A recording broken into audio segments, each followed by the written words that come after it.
Kept. More's rapid omnia. Death seizes all things. Chapter 1. I'm not usually stupid, not usually a risk-taker or an idiot, only on rare occasions, like tonight. I blow my hair out of my face and grimace.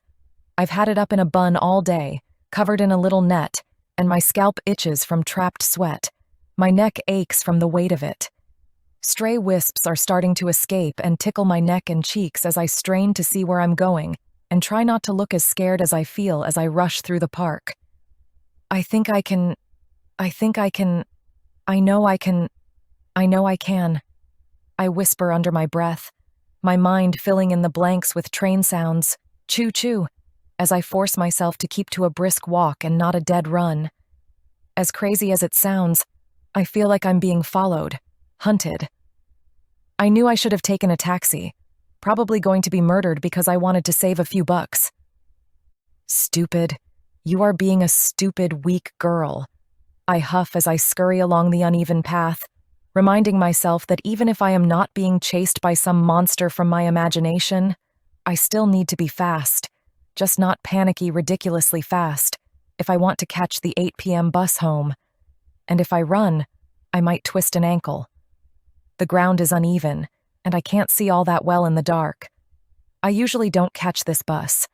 I catch the 4:30 p.m. Tonight, though, I'd worked late, and now here I was, right on 8 p.m., rushing hand in hand with my paranoia and taking a shortcut through a deserted park. Moron. Of course, the park is supposed to be relatively safe. The odd homeless drunk sleeps here. The odd teenage couple make out here. There are drug deals made and trysts in the skanky and unkept toilets. But other than that, I really shouldn't be super worried. And yeah, I do know some self-defense. In my dreams. I mean, I'd watched lots of movies. I'd sat in on the odd self-defense class the students took at school when I had my lunch breaks. I'm sure I could defend myself if someone grabbed me. Maybe, nope, better to just get the hell out of here. I am so focused on my steps, and my imaginary prowess at martial arts, and my breathing, and keeping my thoughts positive, that I almost trip over the object lying on the ground. Squinting in the yellow light shed by one of the lonely, unbroken street lamps, I look down. It is a book. I don't even consider not picking it up. I love books. I can't afford movies or a plush lifestyle. But escaping the drudgery of my world for a few days at a time in a good series was something I was a pro at. And I carry books with me everywhere I go, especially recipe books. Maybe someone like me dropped this book running to catch the same bus I'm aiming to board. Stooping, I pick it up and slide it under my arm. I'm not stealing it. If it has an inscription, I'll return it as soon as I can. But I can't just leave it lying here. It feels warm under my arm, and I hurry on. I'm starting to feel like I will make it, like all the panic was for nothing when I hear the screech of the bus tires and air brakes. Dropping the book in my bag, I bend down to unbuckle my sandals. If that was the sound of my bus pulling up, I need to run, and I can't while wearing these. My feet already ache from standing most of the day, and I have a couple of blisters forming on the heels.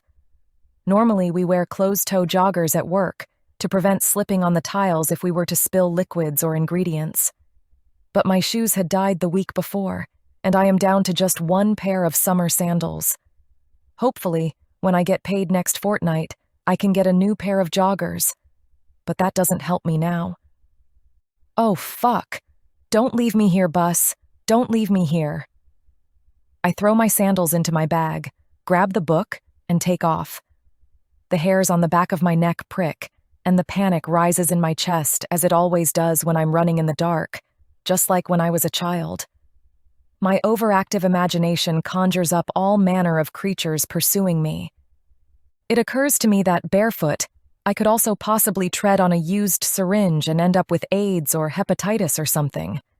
But I push this thought aside. Being left behind in this ominous black is of more concern right now. As I sprint, I hear noise to my right, the crackling of sticks and a rustle from within the thick underbrush beside the path.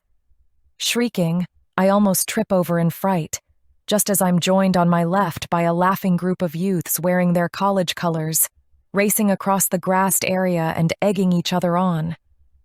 I can't help but giggle too, in relief at my baseless fears, as I cast another quick, frightened look at the bushes and join the group rushing for the bus. I reach the bus first, and the whoosh of the doors closing blows my ridiculous hair into my face, my bun having slipped loose. Pressing my palms to the glass, I smile ruefully through the door at the driver. He smiles back and shakes his head in admonition at me and the youths behind, before operating the lever and opening the door, allowing us all to tumble inside. Thanking him, I show my bus pass and flop into the seat closest to the front, scooting over to the window. The college students make their way to the back of the bus amid raucous joking and laughter. "Hey, did any of you drop a book?" I ask loudly as they walk past, holding up the heavy tome. But they shake their heads and continue their conversations as they head to their seats. Placing it onto the seat next to me, along with my bag, I lean my head back and catch my breath. My eyes take in my frazzled and messy appearance in the reflection of the bus window, before adjusting to the dark outside as the bus slides away from the park. Frowning, I press my face to the glass and peer into the shadows on the tree line. Is that a man standing there? I shake my head. Obviously, the run has driven all rational thought from my head. It must be the dark and vegetation playing tricks on my mind. Finally, my breathing in control, I put my shoes back on and pick up the book. It is thick, heavy, covered in a tan-colored leather and debossed with the words, Mors rapit omnia. Latin? I murmur. Maybe a book on rabbits? I open the front page and realize this book must be important to someone with a beautiful pen hand, because it is a journal. I feel kind of squeamish reading someone's journal, like I'm peeking into someone's private thoughts. But there doesn't appear to be an inscription on the inside cover, so I'll need to read a little to see if I can ascertain who owns it. Yeah, right, like I really need an excuse. I jump, in guilt, as the bus goes over a bump and my phone rings. Hi, Margarita. Where are you? I was rostered at the canteen this evening, remember? This late? I can almost hear her frowning on the other end of the line. Well, there was the faculty meeting, followed by the parent-teacher interview night. But to keep you after dark? That is so fucked, especially when we don't get overtime. I know, but by the time I'd helped clean up all the food and organized the kitchen ready for the morning, one thing had led to another. The principal said to lodge a claim for time off in lieu. She would, snotty bitch. She also probably has a car, and I'll bet she didn't offer you a ride home. Clearly not, I snort, or I wouldn't have had to pelt through the park like a maniac. I sigh as she begins her inevitable lecture. Yes, I know it was stupid. Next time I'll take a cab. Drug addicts, murderers, rapists, this is not the same as the town you came from. This is a big city. You have to be more careful. Says the woman about to go on a date with someone she met online. I chuckle. If I don't like the look of him, I'll walk right on out. She laughs. Anyway, I was waiting for you, but now I know you are on the way. I'm leaving, okay? Don't forget to feed the cat. I'd do it, but I don't want to get all dirty. As she says this, I conjure up an image of her tootling out the back alleyway to feed the cat in her expensive high heels, and no doubt, tight little black dress. I'll feed the cat. You have fun. Always. Bye. I hang up and shake my head. She is a crazy idiot, but meeting her at my new job and taking her up on the offer to share an apartment is the best thing that has happened to me since moving to this city. I knew we would be friends from the first day we met. I'd asked her, given her name, if she could teach me Spanish. I'm as Mexican as they get, she laughed, but English is my language. Huh? So, you can order the food but not speak the language? I laugh. Yeah. Well, I have French grandparents, and I can order food in French, but I can't speak it, so I guess we're a pigeon pair. And it turns out, we are. I laugh half-heartedly now at her fears. knowing they were also a mirror image of my own, and drop my phone into my bag. I'm glad she called.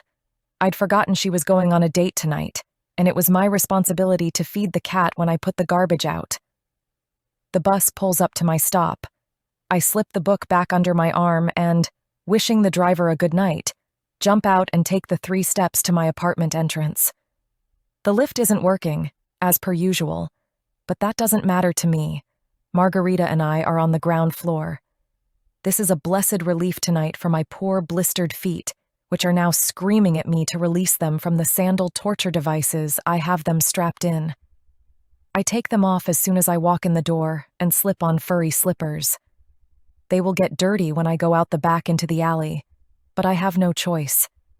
The idea of wearing sandals for 1 more minute makes me want to shriek. I collect a cup of kitty biscuits, empty the overflowing bin from the kitchen and TV room into a black garbage bag, and head out into the hallway. The bag is heavy, but no drips escape from the range of disgustingness inside. I drag it down the long hallway, out the heavy door marked emergency exit, and throw it into the dumpster. Here, kitty, kitty, kitty. The homeless cat we feed, have fed for the past 5 months anyway, makes its way from behind the dumpster and stares at me from a few feet away with wary eyes. I empty the biscuits onto the ground and unwrap one of the nori rolls I have in my pocket from its cling film. I'd rescued it from the leftovers on the staff platters and, like most nights, it would serve as my dinner, or dinner for one of the homeless men or women that sometimes frequented outside our building. It was one of the perks of working at the canteen, always plenty of leftover food, although technically we were not allowed to take it. All of us did. I tip the sushi onto the ground and back away as the cat rushes forward and begins to gnaw on it, growling and keeping its eyes on me, its fur all on end. Usually, I like to watch it eat, but tonight I am bushed, and the alley is giving me the creeps. It feels like I'm being watched, which is stupid because I can see all the way to the road from here. There is no one around, not even Stan the old hobo, who would have benefited from the nori roll rather than the cat if he had been here. Get a grip. You're probably still freaked from the park run, coward. I shrug off my unease and head back inside, but double lock the door when I get in, just because I feel like I should. Shaking my head at the dirt on my slippers, I throw them into the hall cupboard and give a half-hearted laugh. I know Margarita will freak the fuck out when she sees what I've done to them. One of the advantages of living with a shoe aficionado, they are fun to horrify with the way normal people treat shoes. My mantra is, wear them, don't worship them. I like to leave mine dirty, scuffed, ripped, lying in the hallway cupboard where she will see them when she hangs up her coat. Her own were meticulously stored in their original boxes in her wardrobe. Still smiling, I remove the rest of the nori rolls from my pocket and peel off my pale blue canteen uniform. I only have 3 pairs, all identical, and it seems like my life is a revolving door of washing, drying, and ironing. I'd hoped to get another day's wear out of this set, but they definitely need washing. My sweat from the run has stained under the arms of the shirt, and the pants look like they have seen better days. At least they are not covered in blood, I mutter, throwing them into the washing basket. I'd sat on the bus next to a nurse in an identical set of clothes a few days before, and she and I had agreed that my biggest worry was getting out tomato stains. Hers required a hell of a lot more bleach and a strong stomach. One day you will be white, uniform, I sneer at it. A white chef's uniform with matching hat, and I'll have a new set for every night, and be able to pay someone to do my washing, one day. The uniform, predictably, says nothing. I sigh and head to the shower. Looks like I'll be spending the weekend at the laundromat again. When I'm finally clean, I sit and put antiseptic cream on my blisters before heading into the kitchen in my "the snuggle is real" flannel pajamas to hunt down something edible. The cupboard is bare of anything I might be tempted to cook at such a late hour, not to mention the fact I had cooked all day. That usually wasn't an issue, but tonight I opt for 3 leftover nori rolls and instant chicken-flavored Chinese noodles straight from the styrofoam cup. I tuck into them with the baby plastic fork that came with the cup. Curling up on the couch, I open the journal, appreciating once again the beautiful handwriting obviously done with a fine ink calligraphy pen, before bursting out laughing as I read the first line. Entry 1. Journal 499. Today is my birthday of sorts, 481 years exactly since I was made vampire. Chapter 2. I open the giant 10-gallon tin of kidney beans and grimace as I pour the red gloop into the massive aluminium pot on the stove, hoping nothing untoward comes out. Margarita freaked me out when I first started here, telling me she'd once found a mouse in one of these tins, scooped it out, and continued using the product. I've been scared ever since that I am going to come across something like this one day and throw my guts up all over the kitchen. But apparently, it is not this day. I stir the beans and begin the prep work on the taco fillings. The boarding students are having a Mexican night tonight, which is right up Margarita's street, but she is running late today, no doubt having spent a wild night with her new suitor.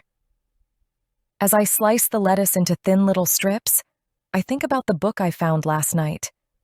I'd kind of hoped it was a journal, but seeing the first line, I realized it was probably some student's manuscript for a horror novel. It wasn't written like any journal I'd ever seen. Not in the mood to read fiction after my long day of work and frenzied run through the park, I'd set it aside and flicked on the television for half an hour before turning in for the night. Lucky, too, that I'd gone to bed early, because I'd decided to start a little earlier than usual today, and only Margarita and I have keys to the cafeteria. I'd arrived just in time to let the other 2 staff and the cleaners in. Hearing the cafeteria doors begin to open and shut, I peek out to see the students starting to make their way in for breakfast. Their giggles and high-pitched voices echo through the empty dining hall, and I know soon it will be a cacophony of noise, something akin to an intensive henhouse. I frown at the escalating noise and continue working on slicing the buckets of lettuce and tomato, before turning on the electric grater and preparing to grate a mountain of cheese. These ingredients wouldn't be needed until tonight, but I'd already spent all morning setting up the continental breakfast for the boarders, so I was getting ahead. Muchas gracias, señorita, Margarita jokes as she sways in, her makeup clearly left over from the night before. God, didn't you get any sleep at all? Nope. So you just walked in, pulled on your uniform, and caught the bus over? Pretty much. Gross. Hey, I gave myself a quick commando wash on the important parts. Too much information. Just grab some more jugs and fill up the girls' milk. I'm getting dinner prepped, and I can't keep my eye on the breakfast bar as well. As you wish, master, she laughs, rolling her eyes and picking up the jugs. I smile despite myself and turn on the giant grater which has lived in this kitchen since the 1950s. It sounds like a cross between a blender and a tractor. As Margarita returns, I switch off the motor for a second to get the goss. So, what's the new man like? Oh my God! Margarita's eyes widen as she prepares to tell me all about it. He is gorgeous. Took me to the GG's. Horse racing? I screw up my nose. That is hardly my idea of a romantic first date. Oh yeah, she continues in a breathless voice. But we were not cattle class. We went straight through to the members' bar and booths. All the food you can eat, anything you want to drink, all free. And ooh la la, you should have seen some of the clothes the hoity-toity bitches were wearing. What did you wear? My blue dress, you know, the one with the plunging neckline? And my skin-colored Manolos, of course. Of course, I say dryly. Those shoes had cost more than a month's rent for our tiny apartment. But kudos to Margarita, when she wanted something, she got it. Anyway, we watched the races, and then he took me out to dinner at La Boufontaine. She shrieks the last 2 words, and my eyes widen. No way! Yes way, she giggles. Christ, what did you order? I'll get to that. She waves her hands in the air as though she has far more important information. But she should know me better than that by now. No way. Tell me what you ordered before anything else. I didn't. He ordered for me. Some disgusting cold white soup for starters. Vichyssoise? I nod. Then tiny little chickens in a grape sauce. Hang on. Did he call them cailles? Yeah. Quail, I nod. Jesus. Fuck Josie. Trust you to be more interested in the food than what happened next. Of course, I roll my eyes. Because I know what you are going to tell me happened next. You slept with him. He was the best you've ever had. Blah, blah. No, smarty pants. She grins and shakes her head maniacally. I did not sleep with him. He took me out for more drinks at a small martini bar in the rich part of town and met up with some friends. We went around to their mansion, and I do mean mansion, and I watched him play cards until the early hours of this morning when he dropped me home. Well, well, well, I snigger. Don't tell me you are actually becoming more respectable in your dating life? No, she snorts. I would have done him in a heartbeat. He is fucking gorgeous. But he wasn't interested in sex. He was interested in my mind. I burst out laughing at this. So hard, I do a little pig snort at one point. What? Is that so hard to believe? Margarita. I stutter between laughter, trying to catch my breath. You know I love you. And yes, it is for your mind. No, I'm not laughing at you. I shake my head at her angry expression. I'm laughing with you. I'm not laughing. She screws her nose up and throws a handful of grated cheese at me. But you just wait and see. This one I'm thinking of marrying. Oh my God. I laugh all the harder. You said you wouldn't marry any man who couldn't afford to buy you shoes every week. Top shelf shoes. Well, this one, she says conspiratorially, raising her eyebrows up and down, can. Chapter 3. I relax on the window seat fronting the street, the book on my lap, and sip my hot chocolate. It's late. Margarita is out with some girlfriends tonight, her new potential husband, apparently busy. It's Friday night, and she asked me if I wanted to go, but I'm tired from the long week of work, and I want to save my money, not spend it all on drinks. Instead, I have given myself permission to stay up later than I do on weeknights, to study. Tomorrow, I plan to spend the whole day researching recipes and practicing my sauces. The small amount of cash I have saved, I will blow on buying ingredients for bechamel, velouté, espagnole, and tomato sauce, rather than on scotch and coke with Margarita's friends. I cast my eye over to the kitchen where I can just see the note I have magnetically pinned to the fridge. My new application to the Buffon Culinary Academy of America, the most prestigious cooking school in the country. I've tried for the past 3 years to get through those haloed doors, but never once received an interview. I crossed my fingers that this time, now that I was living in the same town as the school, my application might at least get me up their stairs. I remind myself to stop procrastinating and post it tomorrow. Relaxing in my seat, I once again peruse the cooking books my mother left me, running my fingers lovingly along the little red notes she had made in her neat handwriting in the margins, and between the lines of the recipes, as I decide which one to test myself on tonight. But my eye is caught by the newly found book on the coffee table, and, deciding I will just take another look at the would-be writer's manuscript, I flick it open. I laugh again, at the first line, before continuing reading. I celebrated my day by freeing Celeste. As she greeted me at the door, I squeezed her neck until her head popped off like a champagne cork. The surprise on her pretty face was delightful, as I drained her life away, straight from the jugular, once again like a giant bottle of Dom, so to speak, although, of course, I no longer favour that tipple.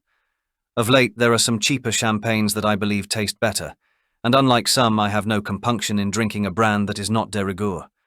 Let's face it, I don't give a damn about labels or the people who base their reputations on them, never have. I picked up my bags and left after that.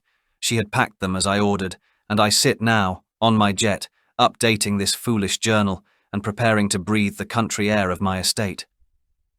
Celeste had been so looking forward to seeing my manor, but that was part of the problem, wasn't it? She shouldn't be looking forward to anything. Her life was to serve. I told her from the start that I would end it when I chose. She had become complacent, comfortable, attached, as they all do. I did her a courtesy, freeing her from all that. Besides, she had served her purpose, acting as the 15th Mrs. Montague. Her portrait will hang in the Great Hall, as all the previous portraits do, and I will stay in Eriston for 1 month, I think, if I can bear it that long. It has been the requisite 30 years, and it is time. I also need to interview a new gamekeeper, according to Butler Edward, the old one, Jones, recently died after 70 years of service. I shall miss Jones. He was a man who knew how to butcher a deer and manage the foxes, as his father had before him, and his father too. But Jones' misfortune was to never have a son, and so now I must scour the countryside for one who can manage my woodlands and my prized black deer herd. It is a pain in the arse, and has put me in a dark mood, but I am resigned. People simply don't last as long as they should. And of course, it won't be all boredom and interviews. I will need to travel to London at least once a week to feed. It has been a while since I sipped a little blue English blood. I'm salivating at the thought. A blonde the first week, definitely. But later I fancy a redhead. Their flavour is just that much more interesting. The Scottish heritage, no doubt. Yes, a redhead with Scottish ancestry will definitely be on the menu. I snigger as I read this. I like the handwriting and the flowing style, I have to admit. I think it must definitely be written by a man, though, because he is not giving his character any feelings of remorse or attractive qualities. If this manuscript was written by a woman, she would at least have mentioned what her protagonist looks like.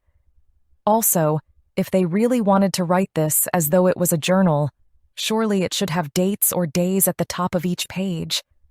And shouldn't it be more retrospective and introspective? This reads like a book, definitely. I'm tempted to start putting notes in red pen all over this document. I'm no English teacher, but I read a lot. Perhaps it would be of some help to the author. I pick up a pen, but then shake my head and take a sip of my hot chocolate. How would I feel knowing that a stranger had read my work and corrected it? Not good. I decide to read on. Maybe it will get better. New entry. The house is unchanged. It makes me maudlin sitting around in my father's library. I still consider it his, although how many hundreds of years has it not been so? How many times have I remodelled, though? Never. Why change what works perfectly and suits my personality? And yet does it, when it makes me so down? Perhaps I should have brought Celeste along after all. At least her presence might have filled a small section of the house, rather than all these ghosts. Time for a drink. I think I will accept Lady Hawtley's invitation to her daughter's 21st in the garden wing of Kensington. I'm sure to find a little thoroughbred there for dinner. New entry. Home again, satiated and strangely elated, despite my surroundings. I went for a walk in the woods this evening, shaded by the waning light and the foliage of the oaks, and saw the first fawn of the season. I skirted the lesser manor house gardens. My first order for my new gamekeeper will be to ensure the deer no longer graze there. It pleased me once to see those pristine gardens destroyed, the roses eaten, the hedges trampled. But it satisfies me no longer. Now I want the paddocks turned once more into gardens. I've set aside £4 million. That should be quite sufficient. I will speak to the gardeners about it tomorrow and see about hiring a landscape designer. The last one was delicious. Oh, and as was Lady Felicia, charming little Oxford graduate, early 30s. She had slipped behind the marquee with me like the little whore I knew she would be beneath that milky white rose-watered face and started kissing me the moment I turned to her. Earlier she had played the woman of the world so very well, and yet underneath, nothing more than a child. Acting as though she was in control amused her greatly, but she was soon breathless as I held her body to mine and pressed her against the trunk of the giant oak a few yards from the rear of the marquee.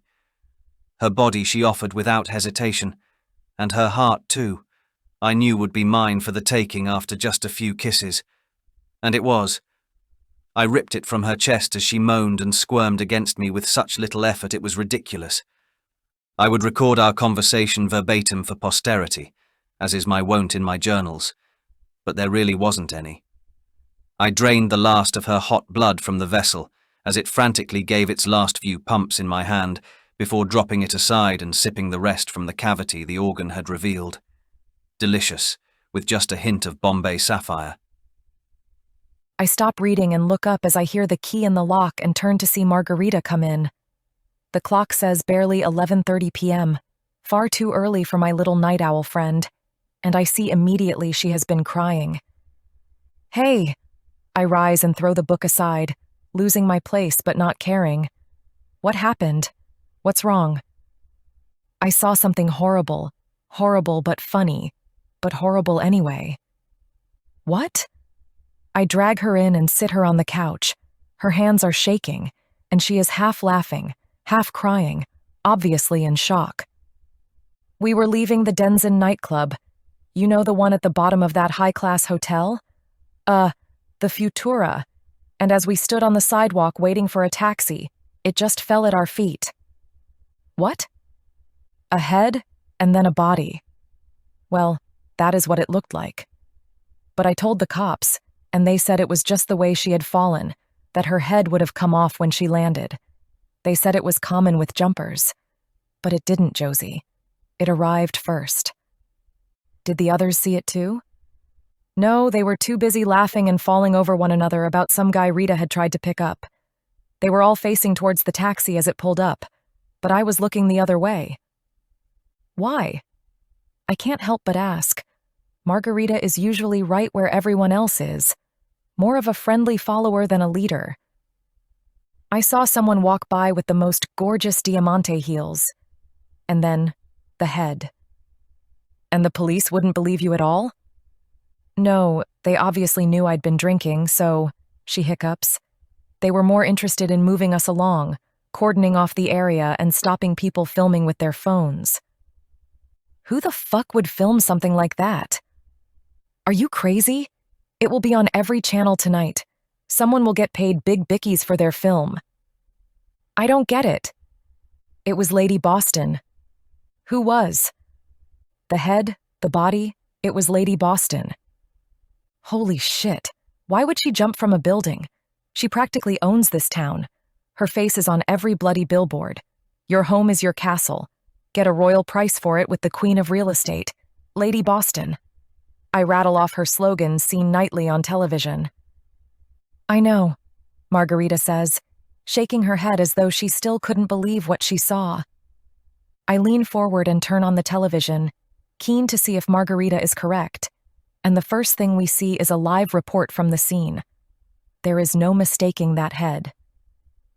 Margarita moans and makes her way to the kitchen for another drink as I watch, mesmerized by the chaos downtown. But as I watch the scene from a range of angles, one line keeps going round and round in my head. Popped off like a champagne cork. Chapter 4. The police officer who knocks on the door the next morning is in for a shock. Neither Margarita nor I look good in the morning, and I look particularly strange because the hair color we had tried to put through my locks in the early hours of the morning when we were both very drunk did not suit me at all. Normally I'm a dirty blonde, but henna was our choice for me last night, a cheap bottle that Margarita had kept in her cupboard for years. It was a bad idea, but it took her mind off the horror of the night, and we could both, by the end of it, laugh as she held her hands up, covered in red dye, and screamed, "It's a boy, it's a boy." I almost start laughing again, just at the memory, but my giggle is stifled as I look through the peephole and see two officers. "Crap! Margarita!" I shout. "It's for you." Opening the door, I invite the officers in, beckoning them to take a seat on the couch. I note they are both quite handsome, one more than the other, and as the blonde one gives me an amused look, I blush and scurry into the bathroom. Margarita keeps them waiting a good 5 minutes before she crawls out of bed and into the living room. I can hear the dull murmur of their conversation as I dry myself. Obviously, they are taking her witness account from the night before with a bit more seriousness this morning. I wonder what they found out that might have caused that. Looking at myself in the mirror, I shake my head at my hair. I will have to go black now. Nothing else will cover up this terrible red. Perhaps, I decide, I might even get it cut shorter. Long hair is such a hassle in the heat of the kitchen. Shrugging, I pull on my tracksuit and head out in search of coffee. Can I get you officers a coffee? No thanks, the first says. But the second, the handsome blonde one, meets my eyes and nods, before returning his attention to Margarita. If you think of anything else, miss, please call, the good-looking one says, handing Margarita his card. Thanks for the coffee. He smiles at me and nods at the tray as they turn to leave. I don't suppose, he asks, as if his question was thought up on the spot, that either of you were in the back alley behind this building last night after you came home from that club? No, we both say, shaking our heads. Why? No reason, he shrugs. Keep your door locked, ladies. He shuts the door before we can ask any further questions. I nod and rise, watching from the window as they get into their squad car and pull away from the curb, before I race out the door, down the hall and through the fire exit at the rear of the building. Leaning out, I see nothing untoward at all. The dumpster is where it always is, the alley otherwise bare of life. The cat only comes out at night, so there is no point calling to see if she is okay. I shrug and turn back inside. Back in the apartment, I see that Margarita has ditched the officer's card straight into the bin, or as she calls it, the great round filing cabinet. But I fish it out and slip it into the old book I was reading, as a page marker. What do you want that for? I shrug. Strange they should mention the back alley. I'm probably imagining things, but I really felt like I was being watched the other night when I was out there feeding the cat. Your imagination is worse than mine, she mutters. Yeah, I guess.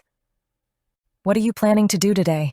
She asks as she finishes her coffee and picks up the one I made for the officer, to down that too.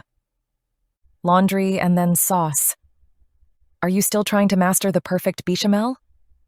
No, I think I've got that. I've moved on to velouté. Jesus, do I even want to know? It's one of the 5 mother sauces of all French cuisine, Margarita. I have to know it in case.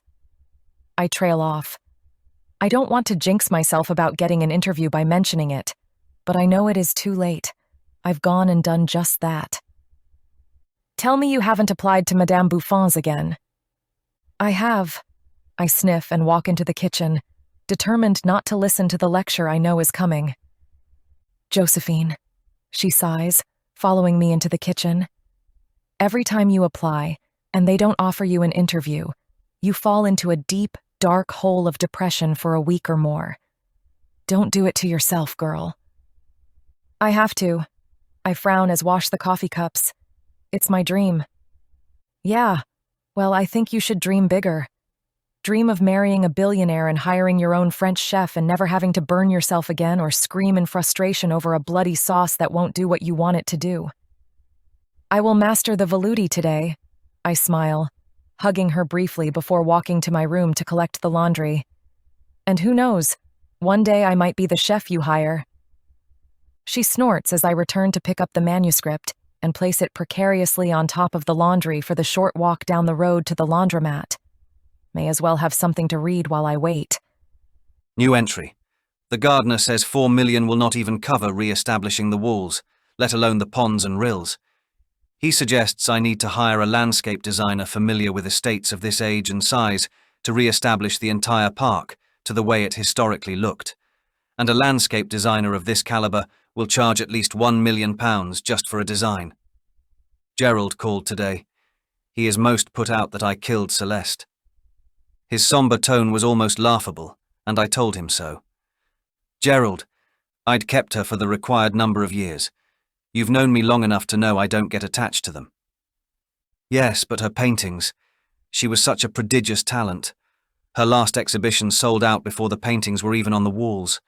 At the very least, you could have passed her over to me. I laughed then. Gerald and I have known each other for close to 400 years, and he knows I have never shared a kept. I keep them for a reason, and then I dispose of them. They always know it is coming, and so should he by now. What are you whining for? The ones you bought from her gallery will be worth even more now she is dead, as all the great masters are. I liked her, he sighed. That is all. He really pisses me off sometimes, but I kept my cool and advised him against concerning himself in my affairs. Do yourself a favor, Gerald, and don't become attached to anything I keep. Find your own, and allow yourself to feel for it if you must.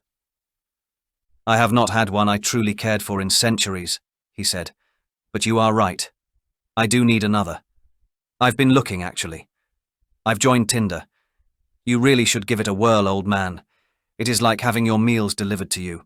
Like online shopping. Marvelous. I snorted.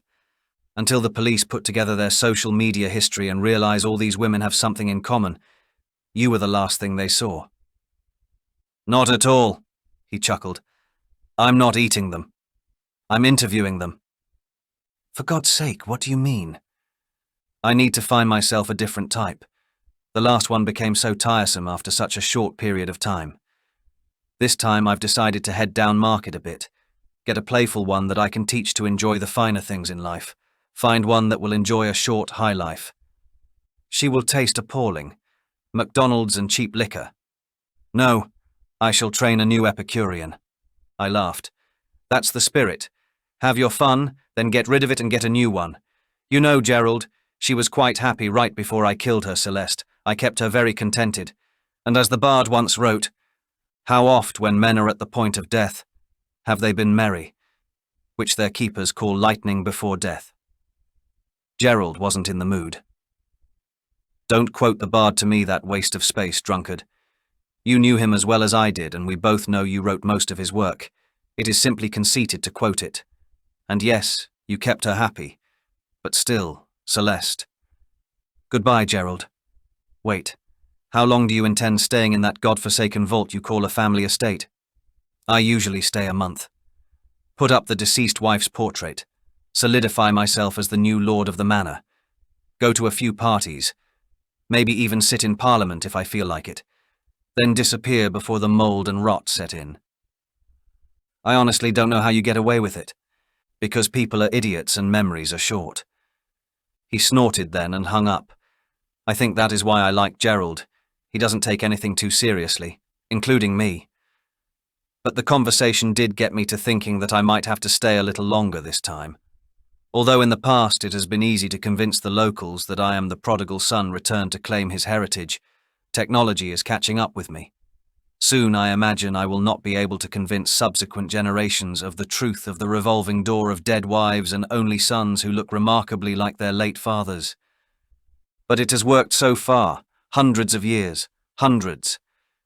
If I'm honest, I grow tired of it too, but this could just be my surroundings already depressing me. Maybe I'm just hungry. Perhaps time for a brunette. I wonder what colour hair the landscape designer will have. She arrives tomorrow night for our first meeting. She comes highly recommended. Has a pedigree any show dog would be proud of. Unfortunately, brunette or no, I won't be able to sup on her. Not if I can help it. She is too well connected, very expensive, and apparently prodigiously talented, and I obviously need a fucking landscape redesigned more than a quick sip at present. No, there will be no eating the landscape designer. Perhaps I should introduce her to Gerald. I close the book and move my laundry from the washing machine to the dryer, shaking my head. This vampire character has a sense of humor. I can't help but laugh as I read. But I have to put the book aside now and study. I have a sauce to make this afternoon, and I need to decide whether I will use chicken or fish stock. I'm leaning towards fish because if I buy a whole fish, I can use the fillets to make paupiette de sole à l'aneth. And I've wanted to try the dill sauce that goes with that for a while. I watch the clothes go round and round in the dryer and try to see if I can remember the recipe off by heart. But I can't, and I have to cheat with Mum's book several times. Nevertheless, by the time I've taken the clothes home and walked all the way to the fishmonger's, I think I've pretty much nailed it. Sole? I ask the man behind the counter. Yes, this is sole. I'm tempted to make a joke, like, but does it have one? Or, but hasn't it departed its body? But the Italian guy behind the counter doesn't look like he would get it. And anyway, he's probably Catholic and doesn't believe animals have souls. I wrinkle my nose and peruse the fish. I can't smell it from where I am behind the glass counter. Ideally, I'd like to ensure it was super fresh. But this fishmonger is usually pretty good. His shop smells like the sea, not like chlorine or that old fishy smell that some shops have. Do you have any that have not been filleted? Strange question, he laughs. Most women can't stand seeing a whole dead fish. I'm not most women. He shrugs and returns with a fish, handing it over the counter and holding it up for me to see. It is shiny, from head to tail. Its eyes are clear, and when I reach up and press it, it is firm to the touch. Very recently dead. I'll take 2 then, please. Whole? He asks. Yeah. He smiles and wraps them up. You know your fish. I laugh. My dad used to go fishing with me. Well, for a few years we did before he got sick. And my mother always impressed upon me the importance of only using the freshest of ingredients. So yeah, I learned how to spot a fresh fish. Some great rivers around here, beautiful fishing. Yeah, I sigh. I haven't done it in years, but maybe one day. Even as I say this, though, I know I won't be fishing anytime soon. It reminds me too much of Dad, makes me too sad. I wave as I leave, carrying my 2 little silver corpses, and can't help but think about the vampire. I wonder if human eyes glaze over immediately after death, or stay clear for a day or 2 like fish did. I shudder as I recall the television image of Lady Boston's head on the pavement. I hadn't noticed her eyes. Chapter 5. The staff section of the cafeteria is not usually as busy as it is this morning. An early meeting to welcome a new teacher and the new principal has been called, with a request for fresh coffee and croissants. Most mornings, croissants are on the menu, but this morning they seem to want a mountain of them. I have been busy stuffing them full of ham and cheese, heating them up and delivering them, tray after tray, for close to an hour now. Sighing, I use the tongs to neatly arrange the next stack and pause to top up the milk as the meeting continues. My mind is not really here. I am back in my own tiny, cramped kitchen, running over in my head why my velouté lacked flavor. I think I should have added shrimp in addition to the fish. The sauce just wasn't fishy enough, if that is a word. I'll try again this weekend and boil some shrimp shells as the basis for the stock. I hear someone clear their throat and say, "Excuse me." I ignore the voice at first. I'm just a canteen worker, mostly invisible to staff and students, and I'm happy with that right now. "Excuse me." Turning, I realize I am being spoken to and meet the dark brown eyes of the new history teacher. He is tall, well-built for a humanities teacher, and his eyes radiate interest. "Oh, I'm sorry, yes?" "I was wondering if you had any plain croissants. I prefer them plain. I like to dip them into my hot chocolate." He adds the last almost as an apology. I smile and nod. "I like them that way too. Yes, I'll bring you some." 3? Of course, I laugh as I walk away. I like a man with a healthy appetite and wide shoulders, but he was staff, and I'd been burned by a relationship with a teacher before. I didn't want to have to leave another school due to a broken heart. Still, I watch him more than the others during the rest of the morning. He seems quietly spoken, but when he talks, those around him listen. "I wouldn't go making calf eyes at that one," Margarita says, snacking on one of the leftover croissants as we prepare the lunches. "I wasn't," I snort. "Yeah, sure. If you must know, his name is James Hunter. I heard he was a history professor who got kicked out of his last college for screwing a student." "Ew, how did you hear that?" "I get around," she shrugs. "Oh, I know that." I smirk.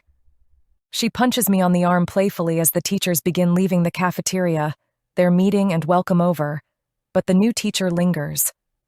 I cringe as he approaches. I think of people who have affairs with students as child molesters, even if it was adult students. They were still technically in his care. "Thanks for the croissants," They were perfect. Just doing my job, I shrug. I'm James, by the way. Josephine. A beautiful name. French ancestry? I don't want to answer him. After all, he's a child molester, but I don't want to be rude to a staff member either. I cut the information down into bite-sized chunks and clip my words, hoping he will see I am not interested in a conversation. My mother was a cordon bleu chef. She loved all things French. Well, thanks again for the croissants, Josephine. Most people call me Josie. I'm not most people. He smirks and nods to Margarita, who just raises one eyebrow and shakes her head as he turns and leaves. Now you've gone and done it, she snorts, turning back to the lunch prep. What? Your big moo cow eyes have drawn him in. He won't leave you alone now. I think I might be a bit old for his tastes, if your intelligence is correct. My intelligence is undoubtedly correct, she laughs. I'm not a brain surgeon for nothing. We both giggle, and, forgetting the history teacher, get busy with lunch. When we get home, close to dusk, there is a letter waiting. My heart is in my mouth as I stand in front of the mailbox and turn the envelope over and over in my hands. Margarita sighs in exasperation. Jesus, do you want me to do it? No, I'm going to do it. It's like a Band-Aid. Just rip it open and get the pain over and done with. Fuck, Margarita, I snap. Why do you have to assume I didn't get an interview? Just for once, can't you imagine that I might actually get one? She looks bashful and gives me a conciliatory hug. Sorry, Chiquita. No, you are right. Take your time. I'll bet you have an interview this time. I'm about to kick her, hard, for her obviously condescending attempt to mollify me, when Mrs. Swinstone from the apartment across the hall calls out, Yoo-hoo! Yoo-hoo, girls! Hi, Mrs. Swinstone, we say in unison. She walks into the hall, leaving the tip of her walking stick in the doorway so her door won't shut behind her, and casts her eyes around the entry hall. Did you see him? She whispers in a hushed, conspiratorial tone. Who? The lurker. What lurker? Margarita laughs. The one I told the police about, the old woman frowns. Lurking across the street, staring into our windows, lurking in the back alley. Mrs. Swinstone, I haven't seen anyone. I'm sorry, I say quietly. But if you are worried any time, you know you can call us, and we will drop by. Told that nice young officer, she nods. He says he will call in again this afternoon. Lovely-looking boy, so fine in his uniform. Margarita and I laugh. Mrs. Swinstone? I use a mock scolding tone. Now you are not imagining a lurker just to get another visit from Officer Reynolds, are you? You remember his name? Margarita snorts. Most certainly not. The old woman rolls her eyes, backing towards her door. I saw a lurker. Well, the offer is there. Margarita smirks, snatching my letter from me and opening our door. You call us if you see him, and we will kick his lurking ass. Young women these days? She shakes her head and closes her door firmly. We giggle as we enter our apartment, and I try to snatch my letter back. Just let me do it, she sighs, walking towards the windows and holding it up to the fading light, as though its secrets will be less painful if viewed through a thin paper veil. Go on then. I sit on the lounge and press the cushion to my face, too scared to even watch as she opens it. But eventually, giving in, I let one eye peek out as she opens the letter and begins to read. Dear Miss Bailey, present yourself at 2 p.m. on Friday for an interview at the Buffon Culinary Academy of America. Attend 30 minutes earlier to fill out the requisite application forms. You will be required to give a practical demonstration of your culinary skills. Sincerely, Madame Buffon. We scream simultaneously, and Margarita bowls me over with a hug, just as there is a knock on the door. Rising, I run to the door and throw it open, stepping back and laughing at the look on Officer Reynolds' face. Are you girls all right? He asks, one hand on his gun, his body tense. "Sorry, officer," Margarita giggles from the couch. "We just had some great news," I shrug. "Are you here about the lurker?" He frowns and straightens up. "Yes, actually. Mrs. Swinstone has reported a man hanging around the building for a second time. I thought I'd swing by and check everything out." "Would you like to come in?" He looks at me and smiles, and I can't help it. Those baby blues just suck me right in. "I'm on duty." "Well, we would certainly feel safer knowing you were watching us," Margarita sniggers, seeing my red face. "I'm going out tonight. Josie will be here all by herself." "I'm on a beat around this area at the moment," he says, tilting his head to one side and smirking at me. "If you get worried, call. Do you still have my card?" "Do all officers carry a card?" I smile back. "No, I'm a special investigations officer." "A detective?" "Not yet," he winks, "but something like that." "I'm sure I'll be fine." I shake my head at Margarita's babble in the background.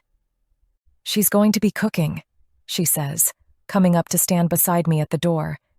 "You won't taste better. The food, that is." I blush again and almost die of embarrassment at her inference, but just look at him with a, "You see what I have to deal with" expression as he smiles, a broad smile showing rows and rows of Captain America teeth. "Stay safe, ladies," he says, meeting my eye momentarily before turning away towards Mrs. Swinstone's door. I shut the door and lean against it, wagging my finger and shaking my head at Margarita. "What?" she asks, a fake, innocent, wide-eyed look all over her dial. "Double good news today. You have an interview, and you clearly have the possibility of getting laid. For the first time in 6 months, I might add."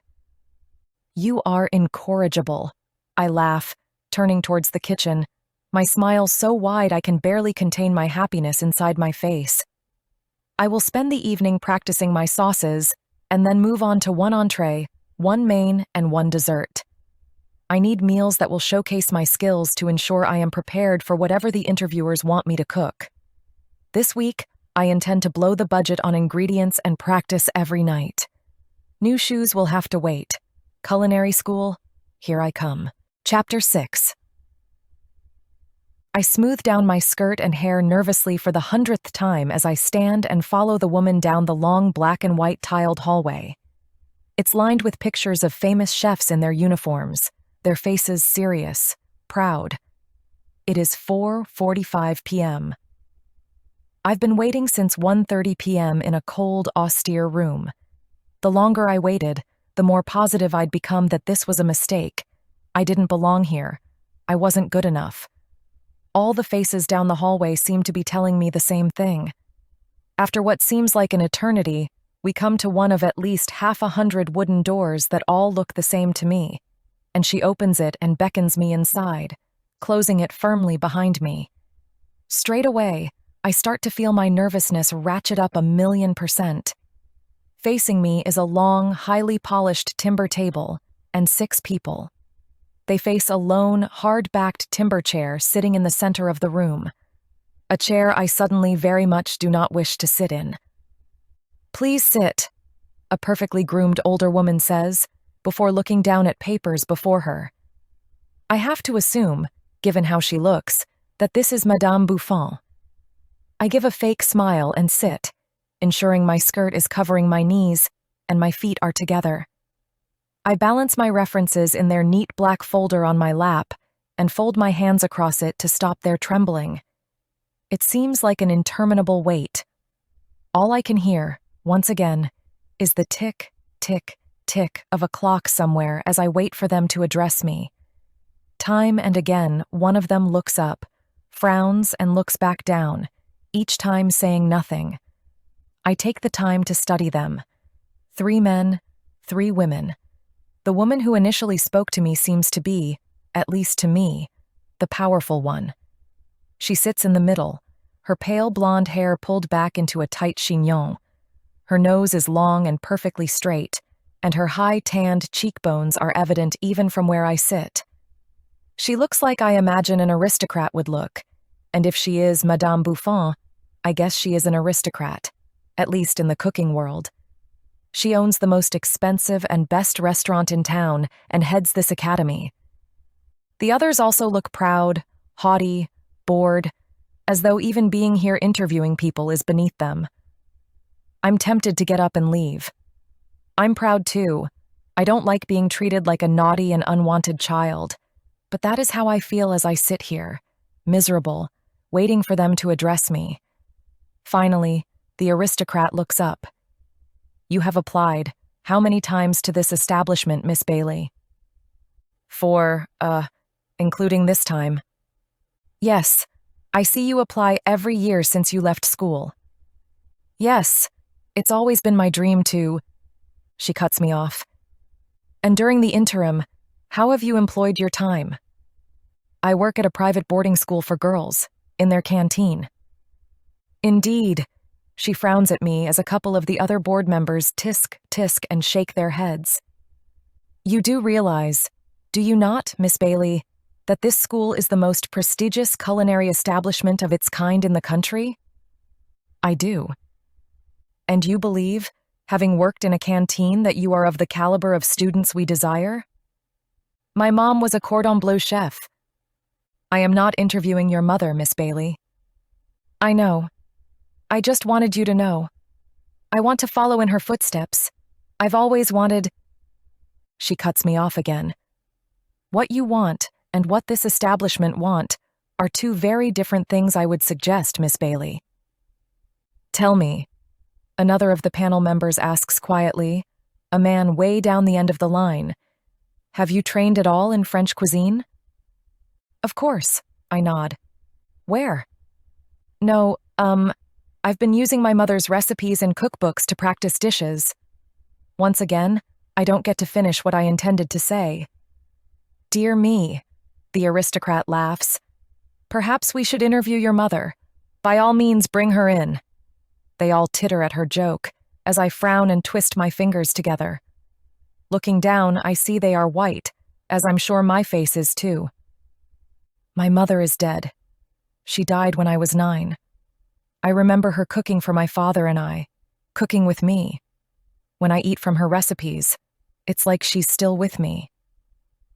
They're all silent at my declaration, and I know my face has gone from white to red. I've shared too much, embarrassed myself before people I was hoping to impress. Another woman, shorter and so far quiet, clears her throat. What specifically have you been concentrating on in preparation for this interview? The 5 mother sauces. And who taught you these? I open my mouth, but the aristocrat answers for me. Please don't say your mother. I shut my mouth tight. It was her recipes I had been practicing. I'd read others, of course, watched YouTube videos, studied some of the classic textbooks. But I don't elaborate. I'm starting to get the feeling that I am just a joke to them now. Nothing I say will really make a difference. Have you traveled to the continent? The quiet one asks, ignoring my silence. I've been saving money. I want to go to France someday, of course. Of course, the aristocrat snorts, shaking her head and standing the papers up on end in front of her, knocking them on the table to straighten them in line. One cannot train as a chef without a knowledge of French tradition. It is the basis from which all else is built. I think we have heard enough. Thank you for your time, Miss Bailey. I frown and make no move to stand as she waves at me to go.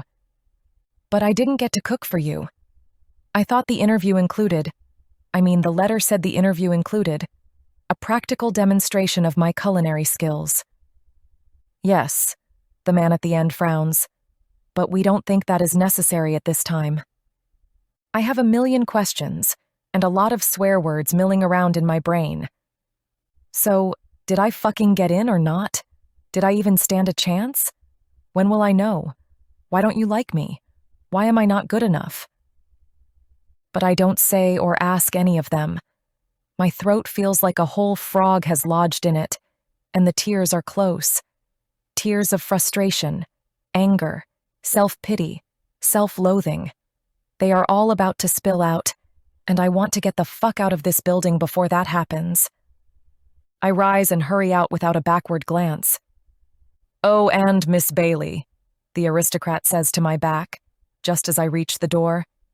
"As you cannot afford to travel, obviously, might I suggest you take the time to dine at a Michelin-starred restaurant before you attempt any French dish? One cannot know how to prepare a dish, what a meal should taste like, if one has never sampled the cuisine." I say nothing, just walk out, although I wish later that I'd told her to shove her restaurant up her ass, and that the cost of one meal would likely take all my savings, and that my mother's dishes were the real deal. But I don't think of it at the time. All I'm thinking of is escape. I stumble out the great double doors, down the rows and rows of rock stairs to the street, and lean gasping against the academy's sign before stumbling on. I only get about 5 meters down the sidewalk before the tears overtake me, and I bawl my eyes out in the street. I'm talking loud, gut-wrenching, can't even move sobs that make me look, I'm sure, like a crazy person. I let it all out, though, just as my late father used to tell me to do. Let it all out. Let it all go. You'll feel better. I don't, though, feel better. When my sobs subside to hiccups and wiping my still teary eyes, I hail a cab. I don't feel better at all. The taxi driver gives me a concerned look. "Where to, miss?" I glance at the clock. It's just about 6 p.m. and already dark, and suddenly I decide to do something bad. Something really bad. Something so bad I feel guilty already, but also determined. Le Bouffontagne.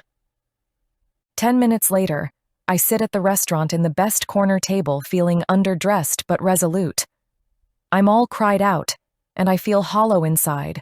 Food, expensive French cuisine, is apparently what I need, so that is what I will have. I almost gasp at the prices as I open the menu. One entree alone would cost the equivalent of a week's wages. But I cover the row of numbers with my right arm and concentrate on the dishes.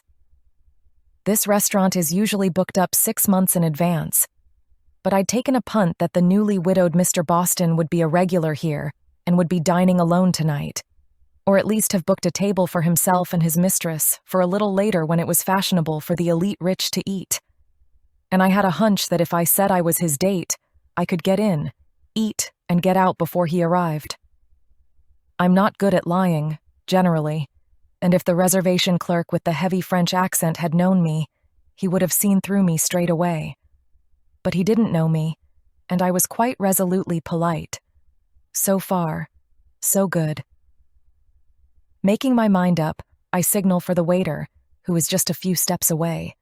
White napkin across his arm, air of unconcerned indifference, as I would expect in a 5-star Michelin restaurant. "Are you sure you do not wish to wait for your guest, madame?" "No, I think he is running late. A business meeting, once again, I presume. He told me to eat if he was delayed." "Very well, what would you like? May I suggest the chef's special?" "No, thank you, I know what I want." "Of course. I'll have a bottle of the 1986 Toulouse Sauvignon. For entree, I'd like the soupe au cresson." "Might I suggest, madame," he interrupts, "that a white hermitage or any Alsace might complement this dish more?" "Great, but I'll keep the bottle of Sauvignon too." "Very well." I pause and frown at the menu. Okay, watercress soup. What was the next most expensive dish? I peek at the prices and smirk. I'll have the mouclade, which I knew was mussels in a white wine and curry sauce, accompanied by a muscadet. Can't have him think I don't know my wines, which actually I don't really, but I've got a rough idea.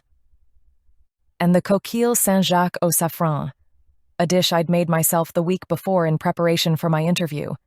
Scallops in a creamy saffron sauce with asparagus. Is Madame sure she wants the mouclade and the coquille Saint-Jacques au safran? Both are quite large. Oh yes, when my date arrives, he'll possibly just want a drink and to share the mussels. He may order, depending on the time, but I can't be sure. Very well, perhaps a glass of white Rioja with the scallops? Perfect. And for dessert? I almost laugh out loud at his raised eyebrow. Clearly, the stick-thin rich people who dine here don't have real appetites. I'd like the clafoutis au sherry noir with cherry brandy. Again, this was a dish I knew.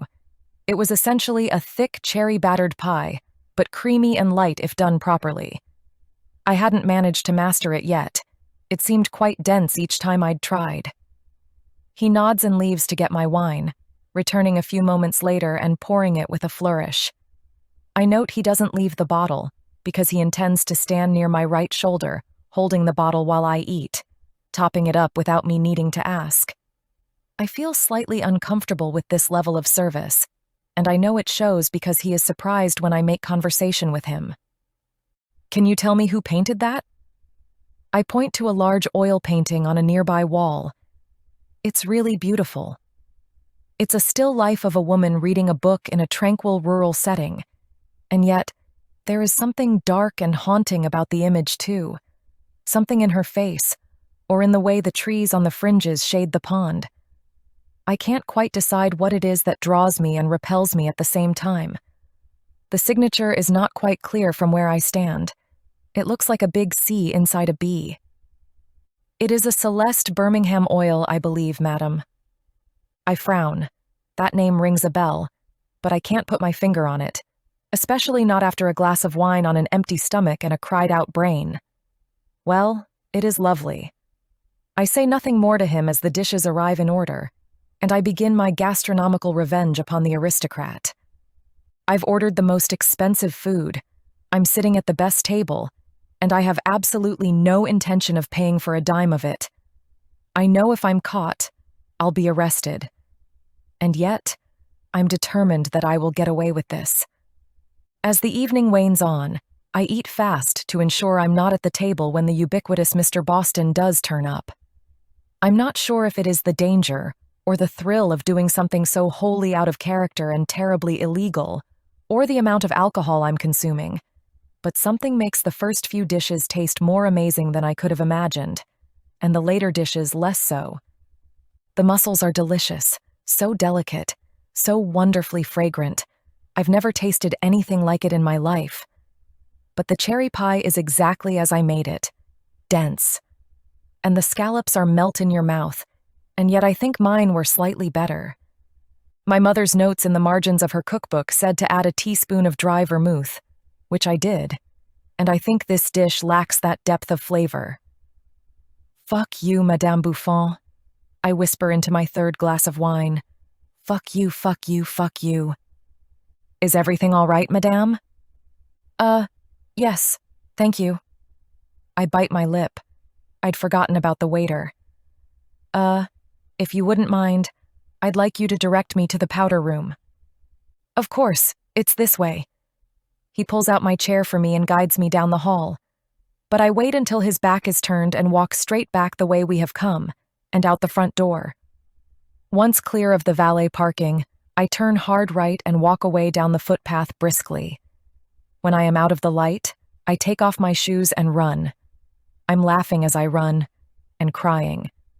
The food was amazing, yes. But my mother's recipes are on par. My cooking is nowhere up to the level where I could do the range of dishes they offer. I know this, but it could be.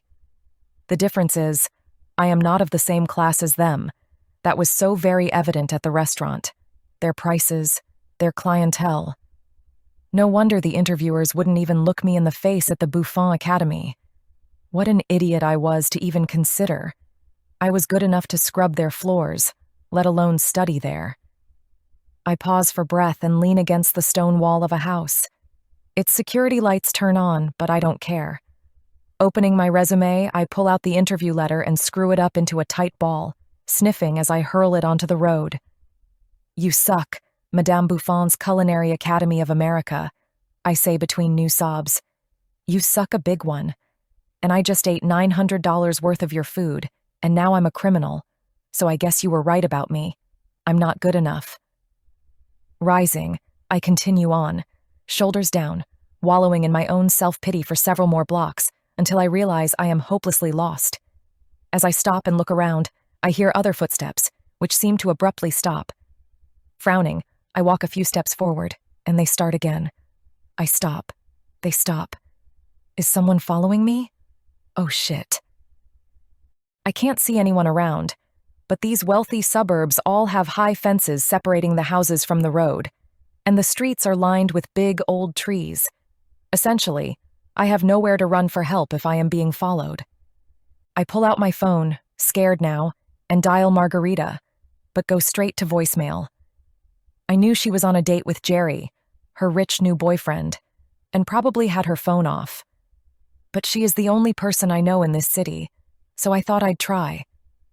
Hearing the steps again and seeing a man's shape round the corner, I begin walking, Googling for a taxi service as I speed up, my steps getting faster as those behind me pick up pace. I hear myself beginning to sob anew, but I can't stop. The day has just about ruined me. I don't have any more reserves of strength or anger or resolve to draw upon.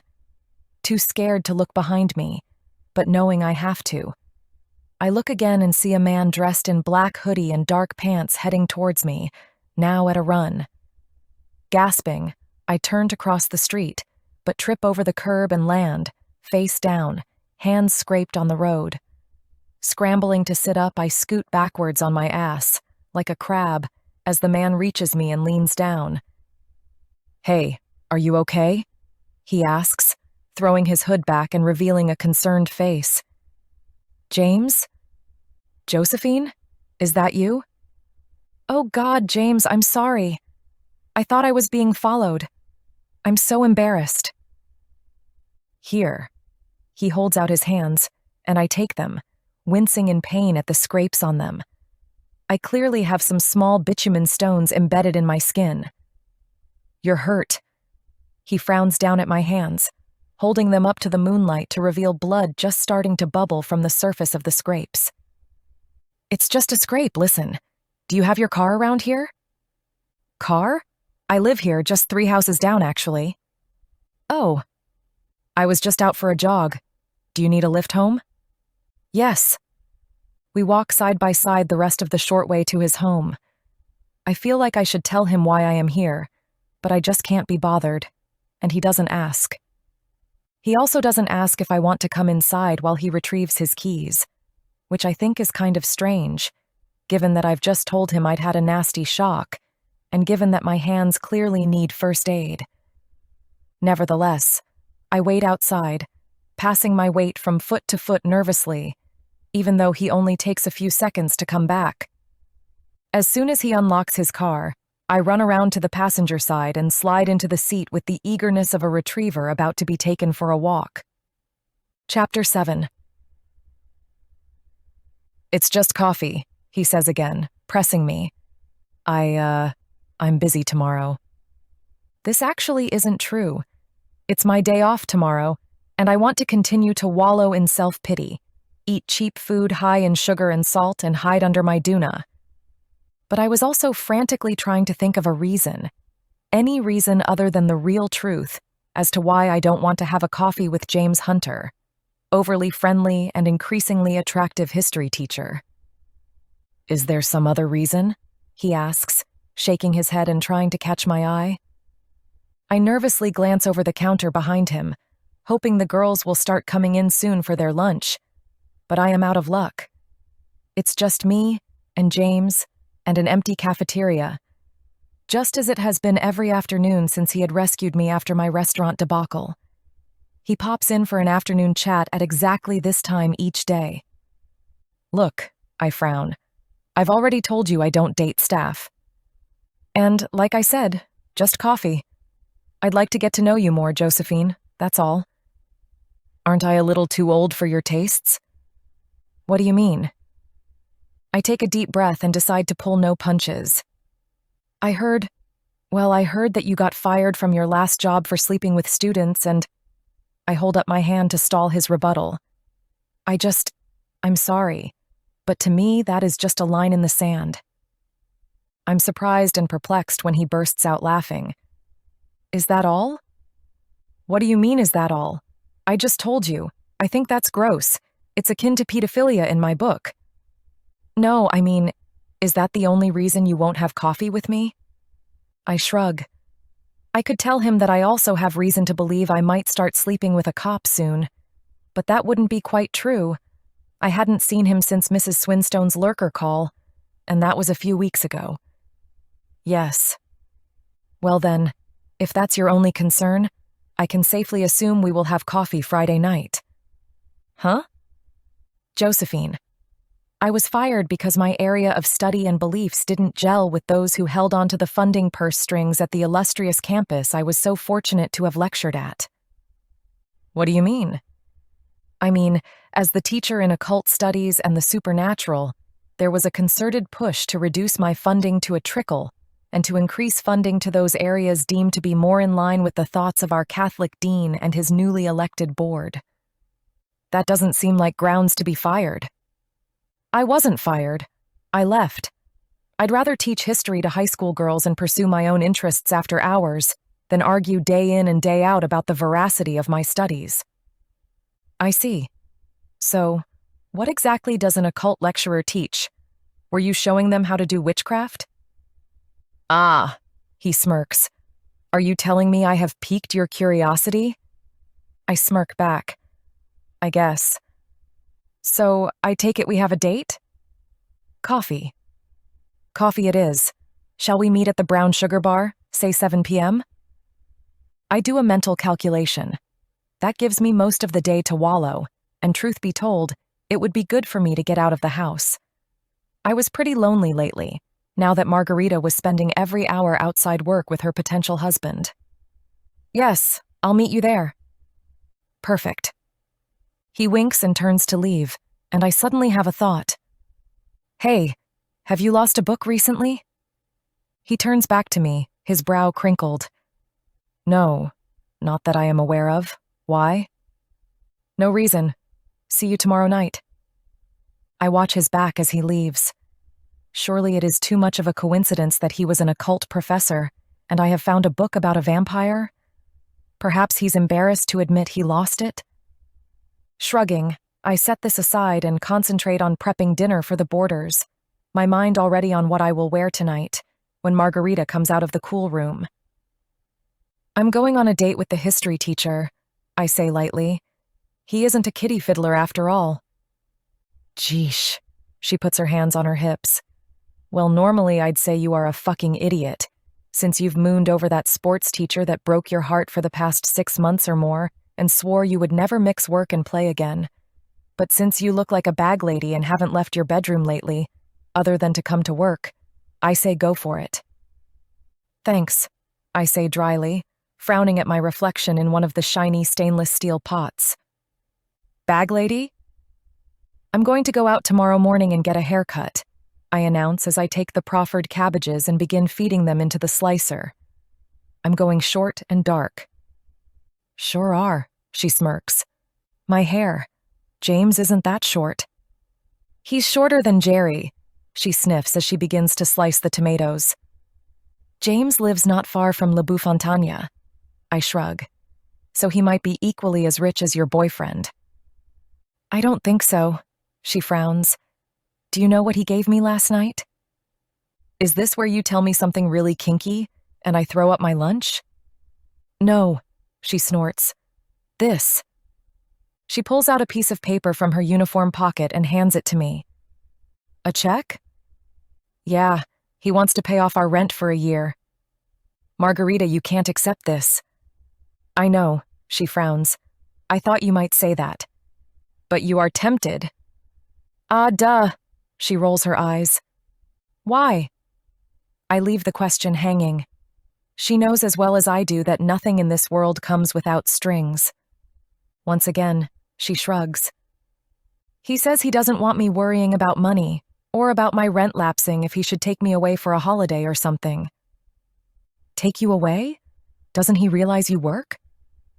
I was kind of thinking honeymoon. She grins, suddenly her old cheeky self, in which case this little señorita won't need to work ever again. Still, I shake my head. I don't think you should take it. Just going to throw this out there, but someone who eats $1,000 bill at a restaurant and leaves without coughing up, not sure you really have the moral high ground here. Shh. I look around, making sure no one overheard her comment. It was a one-off act of revenge. I'm not going to make a habit of it. Sure, she laughs. I'm not. Right. God, fuck. Take the money then if you're going to get so snippy about it. I'm going to. I shake my head at her.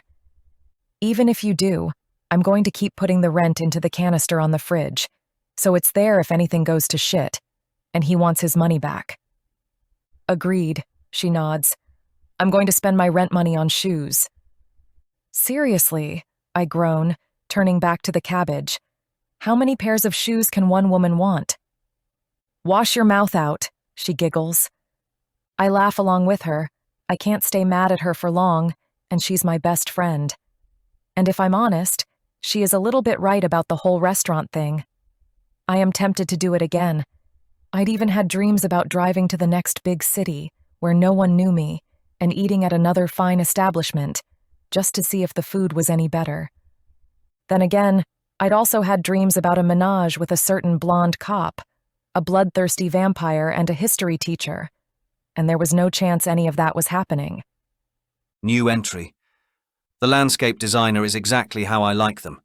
A drop of blue blood, a large dollop of up-themselves cunt, and a few hundred connections that go back far enough for her to have no idea what her family tree is like, and for me to have a very good understanding of her lineage.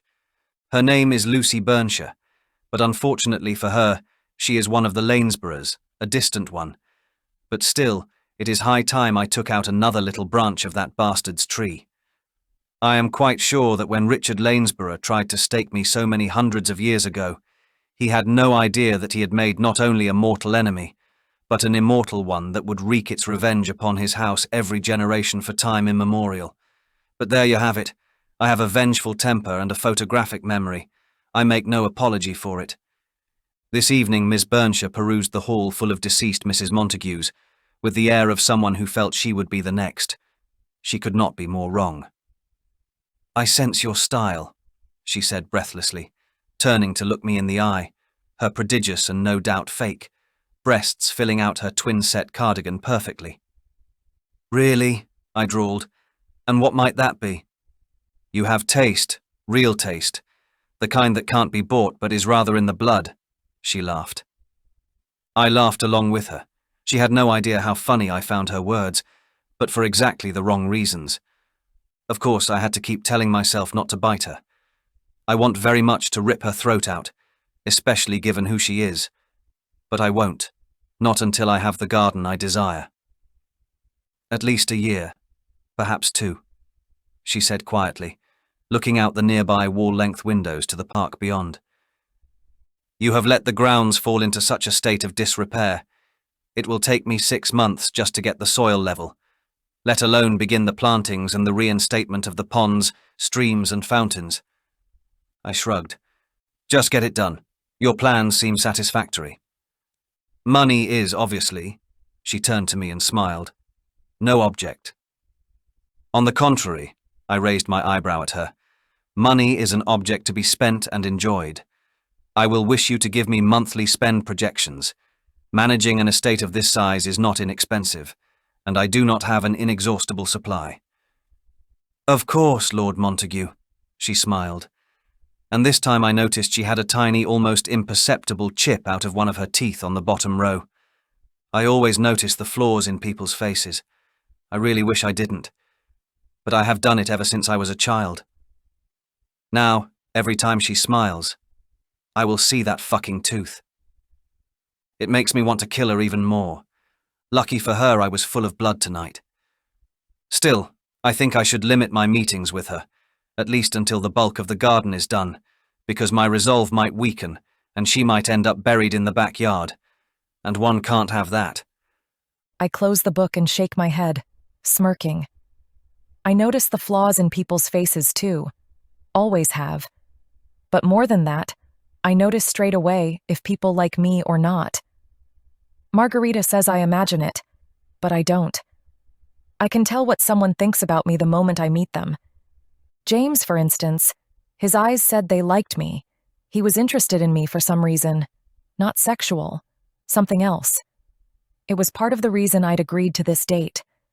I was interested in him too, in his background at least. It's not every day you meet someone immersed in the occult. Still, even though I would like to know more, now that it is time to meet him, I really don't feel like going, and wish I could think of an excuse. But I guess he might be an interesting diversion for an evening.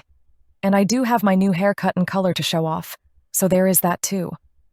But first I have to feed the cat. I'm about to go into the kitchen when one of the news items on the muted television catches my eye. Another young socialite has been found dead. This time they say it was a tragic accident involving the large wrought iron gates outside her mansion. I turn up the volume to hear what the announcer is saying, and almost laugh at the stupidity of some people. Apparently, the automatic gates were malfunctioning.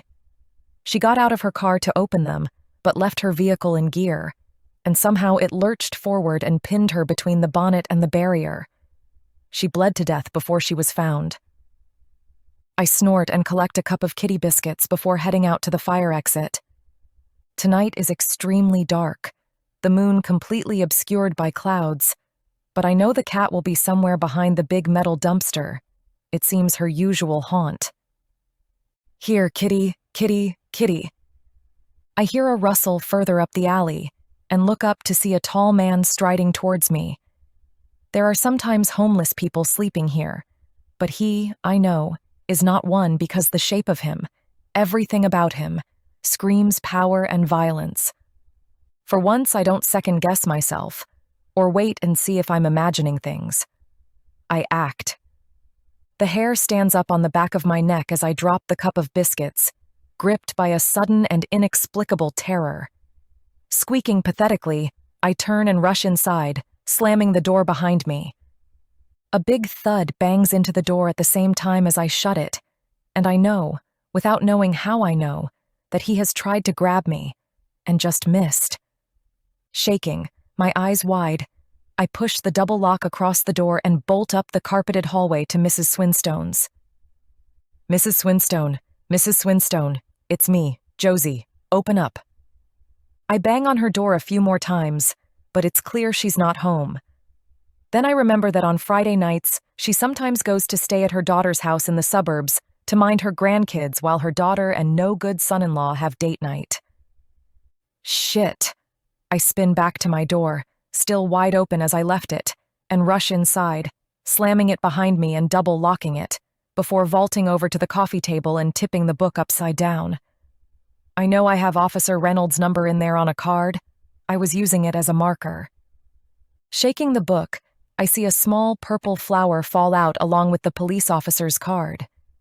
The flower is flat and transparent, like a dismembered butterfly wing, and flutters to the floor at my feet. Ignoring the flower, I dial the officer with shaky hands and explain what happened. No less than 5 minutes later, he is at my door, and I invite him in, almost throwing myself into his arms in relief, but restraining myself in time. He tells me to sit on the couch while he pulls out his gun and makes his way out the back door. But he's back in a few minutes. Nothing, he says quietly as I open the door to him again. Look, I can see you are shaken. Would you like me to make you a drink? Yes, I nod, my voice still shocked and hushed. Tea, please. While he's in the kitchen, rattling around, my breathing begins to settle down, and I glance at the carpet and see the flower. Picking it up, I see it is a violet. Maybe. It still holds a faint perfume, and it has been perfectly pressed and preserved within the pages of the journal. I tuck it back into a random page as Officer Reynolds returns. Here, he smiles, handing me a hot cup of tea. Thank you, officer. It's Blake, he smiles. Blake Reynolds. I can't help but notice that his eyes look at me appreciatively. It's been a long time since blue eyes have looked at me like that, and I feel a little shiver of anticipation in my lower spine as I look back at him, my own eyes, I know, showing my interest. Thank you, Blake. Where's your sassy little flatmate tonight? She's on a date with her boyfriend. That why you were out the back by yourself? even though I told you earlier not to go out there? I don't remember you telling me that. I laugh. You just said be careful and keep the door locked. Yes, but the inference was, stay out of the alley at night. He chuckles. Well, I guess I didn't pick up on that. We have a cat out there. It's a stray, but we've been feeding it for months. Margarita found it way before I moved in. Ah, he nods. How did you manage to get here so quickly? I frown. I know you said you worked a beat around here, but still. I'm investigating a spate of deaths, he says quietly, uncertain I can tell, about how much he should reveal to me. I saw on the news tonight some woman squished herself with her car. I snort. Yes, he frowns. Wait, do you think there is something else behind her death? He sighs. I'm investigating what is starting to be known as the country club deaths. We've kept it out of the papers so far, but I don't know for how long that will be the case. A string of women from high society have died in strange circumstances over the past few months. The woman last night was just one of them. Lady Boston? Yeah, your friend was right. Her head was off before she hit the pavement. That was the clue that prompted us to go back and take another look at a few other accidents that had occurred in past months. Things are starting to add up to a serial killer. Fuck. My thoughts exactly. So, don't hang around the back alley. He places his teacup back on the coffee table, right near the book. You studying ancient texts? Huh? I look down to see where his eyes are. Oh, I found this book a few weeks ago. I think it's someone's attempt to write a vampire novel. It's funny and morbid at the same time. What's the title? Not sure, something Latin. Have you Googled it? I shake my head. I've been so busy lately. It kind of slipped my mind. But since you are the super sleuth, go ahead. He smiles and pulls out his phone and punches in the words, Mors rapit omnia. Huh. He looks up to me and shakes his head. Death seizes all things. I laugh. Well, I did tell you it was a vampire novel. Yeah. He shakes his head and rises. I guess I'm too busy solving real-life crimes to want to read about them for fun. But I get it. Just then, his phone buzzes, and he looks down at a text, frowning. Emergency, he says quietly. I've got to go. I rise and follow him to the door. Lock this behind me, he says sternly, before turning and giving me his beautiful smile. I will, I nod. But you won't be far? I'm never far, he says, his eyes serious. We stand at the doorway and look at each other, and I know if he wasn't in uniform, I'd be kissing those lips by now. I sense that he knows that too, and he smirks. Look, this is totally unprofessional of me, but would you like to go on a date some night? Yes. Oh shit, date. I slap my forehead. Sorry? Sorry, I'm talking like an idiot. I had a date tonight and I completely forgot about it. Well, I'd recommend staying in. It's not a good night to be on the streets, but I can drop you off if you like. No, I smile and shake my head. Such a gentleman. It probably wasn't a wise idea anyway. Co-worker and all that. I was kind of coerced into it. Good, he laughs. I mean, not good you were coerced, but... I laugh. Yeah, I know what you mean. Night. I'll call you. Night. I lock the door behind him and lean against it, smiling, before wandering back to the coffee table and picking up the book. I want to find out where the flower came from and what its significance was to the vampire. I shake my head ruefully as I think this. I was actually starting to think this was a journal. What an idiot. Obviously, the flower was put in the book by the author. There will be no reference made to it by the character. But when I flip open the next page, my smile dies on my lips. New entry. I went tonight. Although I told myself this time I would be strong, this time I would stay away. But I could not. Perhaps it was the Lanesborough mention. Or perhaps I was just feeling maudlin and wanted to torture myself. Whatever the case, I went. Her tombstone stood as it always has, black basalt, white engraved writing. I knelt and picked a violet from her grave. It was as though she was reaching out to me from the beyond and reminding me not to forget her. But how could I? Her tombstone said it all, engraved as it was so very many hundreds of years ago by my own hand. Hora e sempre. I pause my reading to Google the Latin, kicking myself that I hadn't done it sooner for the words on the cover. I knew it couldn't have been a reference to rabbits. These words, though, touch my heart, as they obviously touch the vampires. They read, "Now and always." Chapter 8. I am so very sorry, Josephine. I'm an arse. Please, can you ever forgive me? I look up from the breakfast counter and frown. This is not the reception I was expecting. James? For standing you up. I'm so terribly sorry. After I took so long to convince you to have coffee with me, too. You stood me up? I frown. You are right to torture me. He shakes his head and turns away. I deserve it. No, James, I laugh. Wait, I'm not torturing you. I thought I was going to be apologizing to you. I had a fright at home and had to call the police, and by the time I had settled down, I realized I couldn't meet you. But I didn't have your phone number, so I couldn't reach you to let you know. I tried the bar, but they said they didn't recognize anyone of your description. And they didn't. He turned back to me, smiling ruefully. Because I wasn't there. What happened? I hand him a croissant and watch as he bites into its buttery richness, piping hot, straight from the oven. You first, he says, his lips glossy with butter. Oh, it was... Well, there has been someone lurking around our apartment block, apparently, and last night I went into the back alley to feed the cat, and a man all dressed in black tried to grab me, I think. I don't know. The more I think back on it, the less sure I am. What were you doing in an alley at night? He frowns. You sound exactly like Blake. I laugh. I was feeding a cat. Blake? Officer Reynolds, the cop who came when I put the distress call in. I see. Are you in the habit of being on a first-name basis with the police? Just this one. I want to change the subject quickly.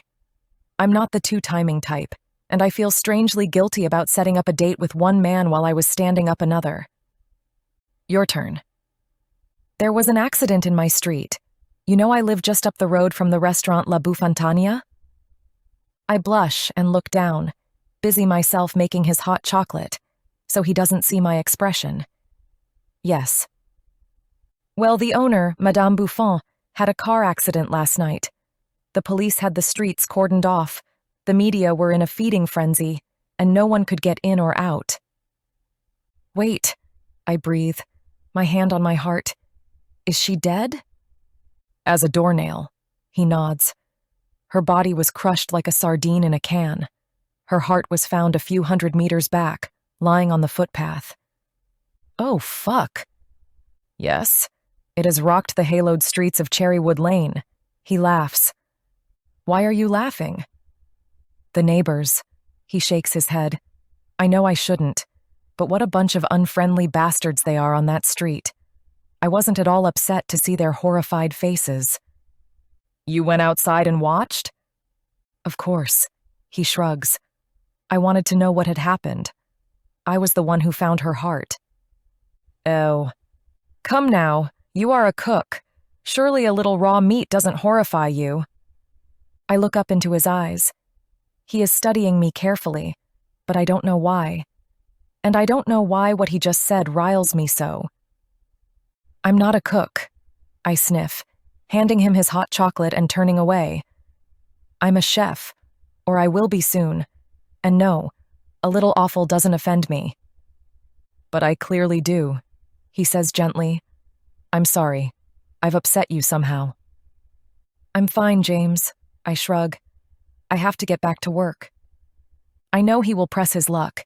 He doesn't know when to back the fuck down and leave me alone. But Margarita walks in then, and seeing the look on my face, gives him a dark look. "Thank you for the croissant," he says, walking away. "What's going on?" Margarita asks, once the double doors of the cafeteria slam behind him. "The aristocrat Madame Buffon, she's dead." "Sucked in." I laugh. "Ah, Margarita, you always know how to say just the right thing." "Yeah, well, I have something even more right to say. Come with me to Vegas this weekend. Jerry is going away, and he gave me a few $1,000s to blow on clothes and shoes. But how about we have a girls' weekend and party hardy?" "I don't know," I say slowly. "We could go to a restaurant and eat and run." "Don't," I laugh. "You have to stop that. I'm so embarrassed." "Don't be," she giggles. "Ever since you said you did it, I've wanted to try. In Vegas, no one knows us.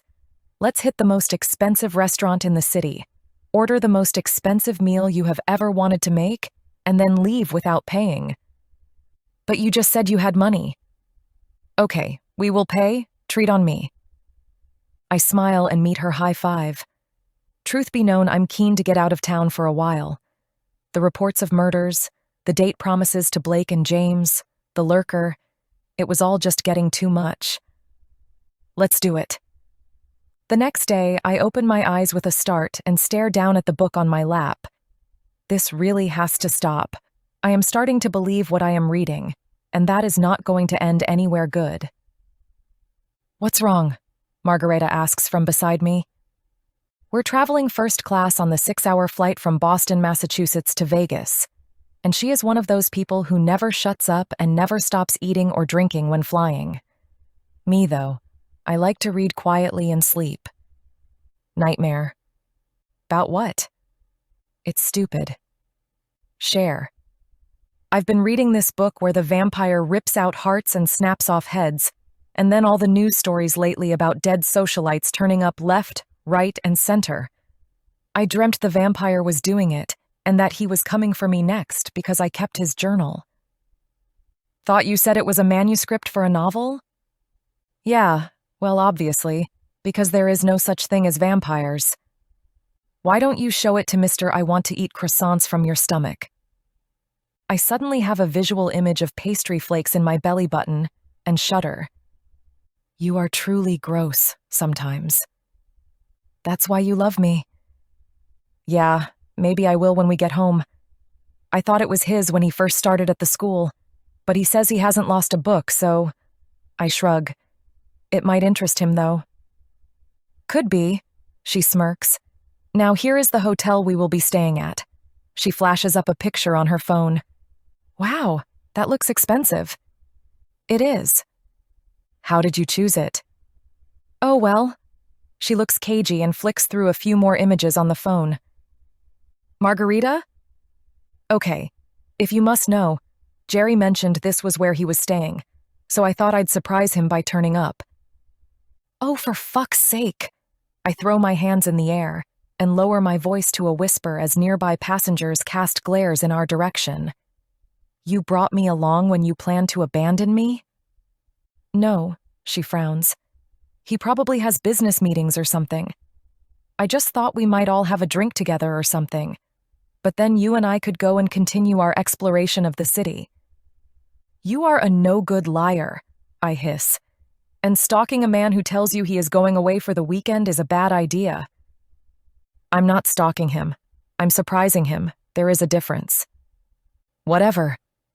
I clam up and refuse to talk to her for the rest of the flight, instead opening the book and reading the next entry. New entry. The landscape designer is spending more time in my manor than is healthy, for her that is. I reluctantly gave her permission 2 weeks ago to use my manuscript room to research the original garden design for the manor and the estate's smaller and lesser manor homes, but she outstays her welcome. Tonight I begin to suspect all is not as it seems with Miss Lucy Burnshire. When I entered the manuscript room tonight, I noticed she carefully slid some papers she had been studying underneath some others, showing clear drawings of the grounds. I could tell the papers were not of the same quality, and so perhaps on a different topic. They were a deep, aged yellow. Those above were cream. How do you fare, Miss Burnshire? I'm getting there, Lord Montague, she smiled. Her shirt, I noticed, was unbuttoned just slightly. From where I was standing looking down at her, it revealed the pale swell of her left bosom. But it was not her breasts I was watching. It was the rapid beating of her heart. Too rapid for someone at rest, merely reading. Have you found what you sought? I have found a great many drawings of the grounds and original gardens, she smiled. But I'm sure somewhere in here there will be a planting list by the original garden designer.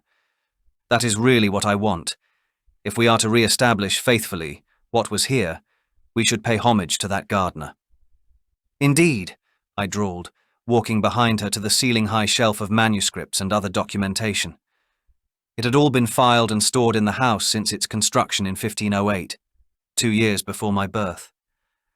There are a great many drawings by various wives, she laughed, slightly nervously. It seems many had ideas for how they would like the gardens, but few lived beyond a few years.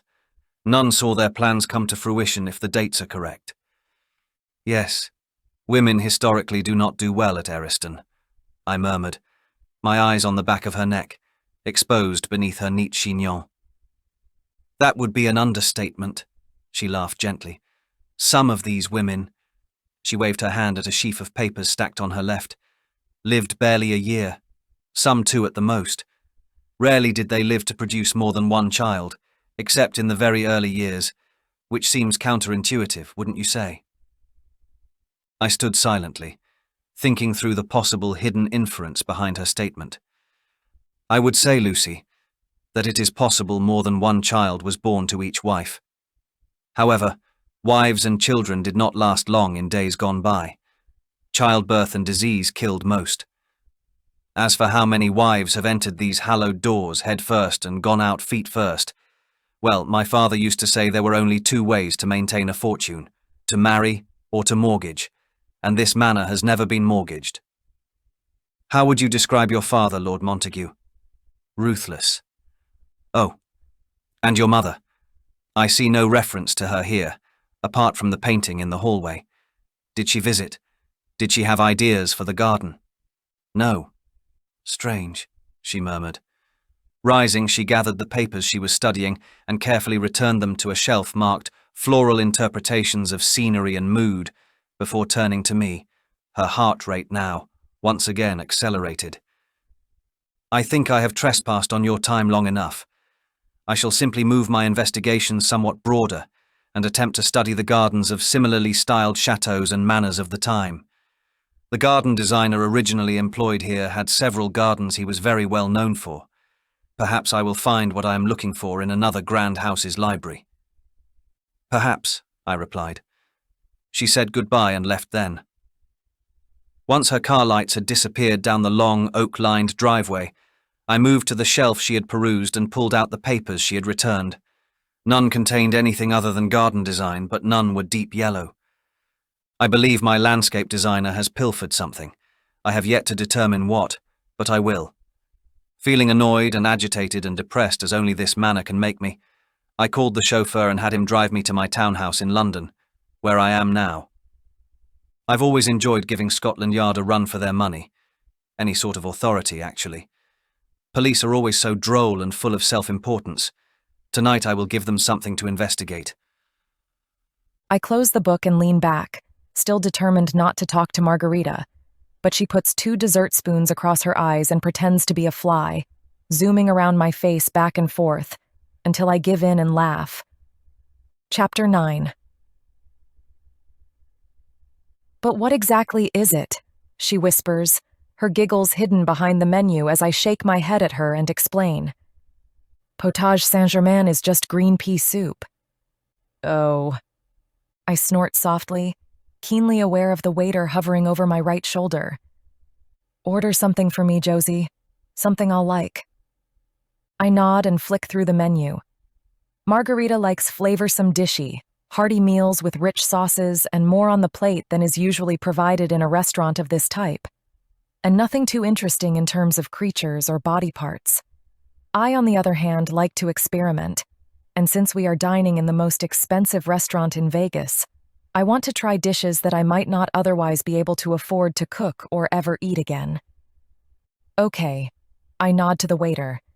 My friend will have the salad violette accompanied by a white Bordeaux, followed by the tournedos au poivre vert, again with a Bordeaux, and for dessert, the tourfait à la mirabelle accompanied by a demi-sec. I'll have the artichauts poivrade à la grecque accompanied by an oaked chardonnay, jambon de Vendier aux mojettes with a merlot, lapin à la moutarde, with a shiraz or perhaps a fruity red, and for dessert the cannelés with sauternes. Unlike the waiter in Boston, this one does not raise an eyebrow over the fact I ordered 2 mains. Oh my God, Margarita whispers as the waiter leaves. Tell me Moget's is not cat. I burst out laughing and have to hold my white linen serviette to my face to try to smother my giggles as other guests frown at us. No, it's pork. And lapin? Rabbit. You're eating a bunny? What the hell is wrong with you? I'm eating things I don't normally get the chance to cook. I hope I'm not. No, I laugh again. You're having a fig and ham salad for entree, a steak with peppercorns dish for main, and a plum brandy cake for dessert with champagne. You can share my mains too and try them if you like. We can probably follow with cheese later, if we can fit it in. Ah, no cheese. Jerry doesn't like it if I eat too many dairy products. He said he could smell it on me, and he has an allergy. Weird. But you haven't seen Jerry yet, and we've been here a whole day, so don't get your hopes up. Whatever, she shrugs. What are you having, besides Thumper? Chilled artichokes for entree, ham with white haricot beans and mustard bunny for main, and a kind of caramel cake for dessert. You know the one. I have those special little molds for cannelés, but I can't get them to set right. Terrific, she grins. You'll learn and eat at the same time. That's the plan. Are you sure you can afford this, though? I mean, you blew a shitload at the casino this afternoon. I've got this. Don't worry. I lean back in my seat and sigh in contentment. We are only just eating our desserts now, 4 hours in, and I can honestly say this has been the best meal of my life, and very instructive too. I frown as Margarita leans down beneath the table for what seems to me to be the 3rd or 4th time. Are you okay? Sure. She gives me a cheeky wink and then startles the hell out of me with a loud scream. Everyone stops what they're eating. Some drop their forks and spoons in fright and stare at us, as Margarita stands and points down to her plate, a horrified look upon her face. When I look over, I almost vomit instantly.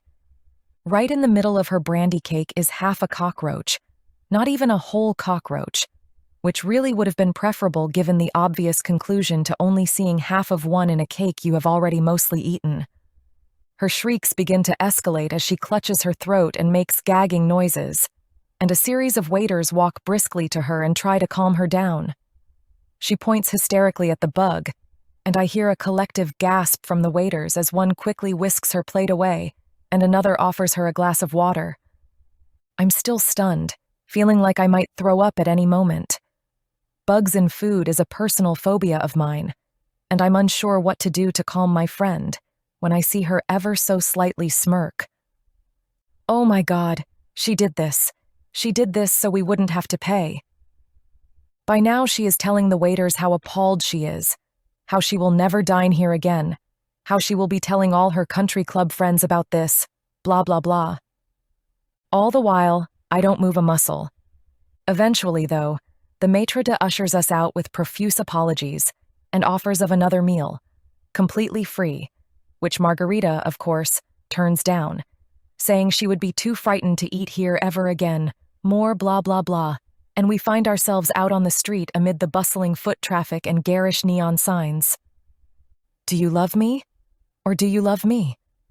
She smiles, linking her arm in mine and marching us down the street towards our hotel. A few hours later, I snuggle into bed with the book and smile. My crazy friend had tracked down her boyfriend, apparently, and was now out on the town with him.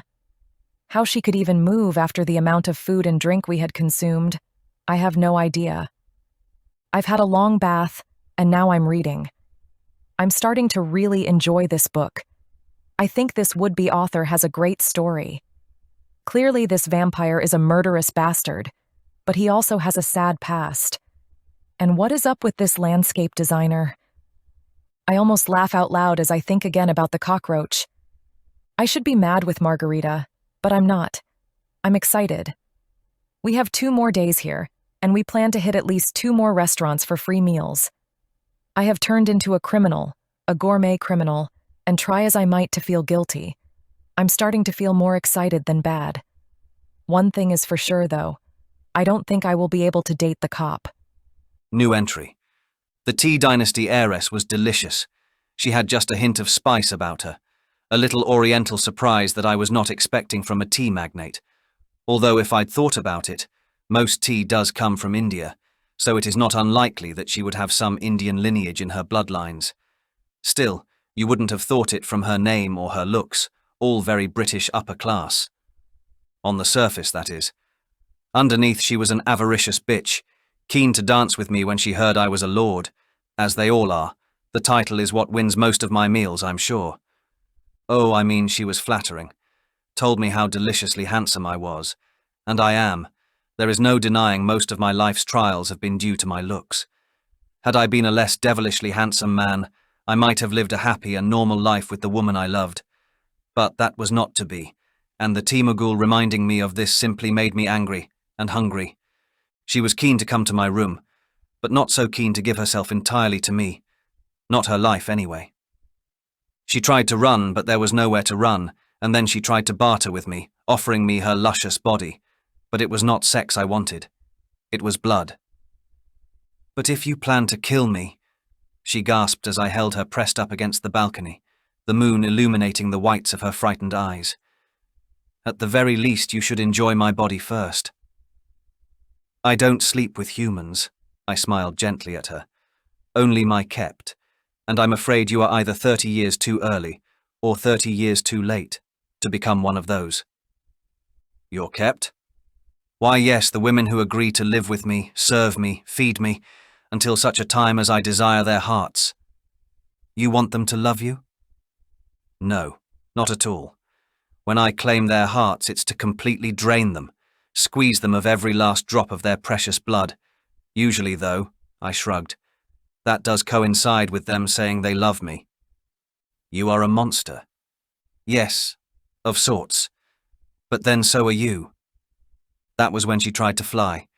Jumping from a 14th-story balcony, though, is hardly flying.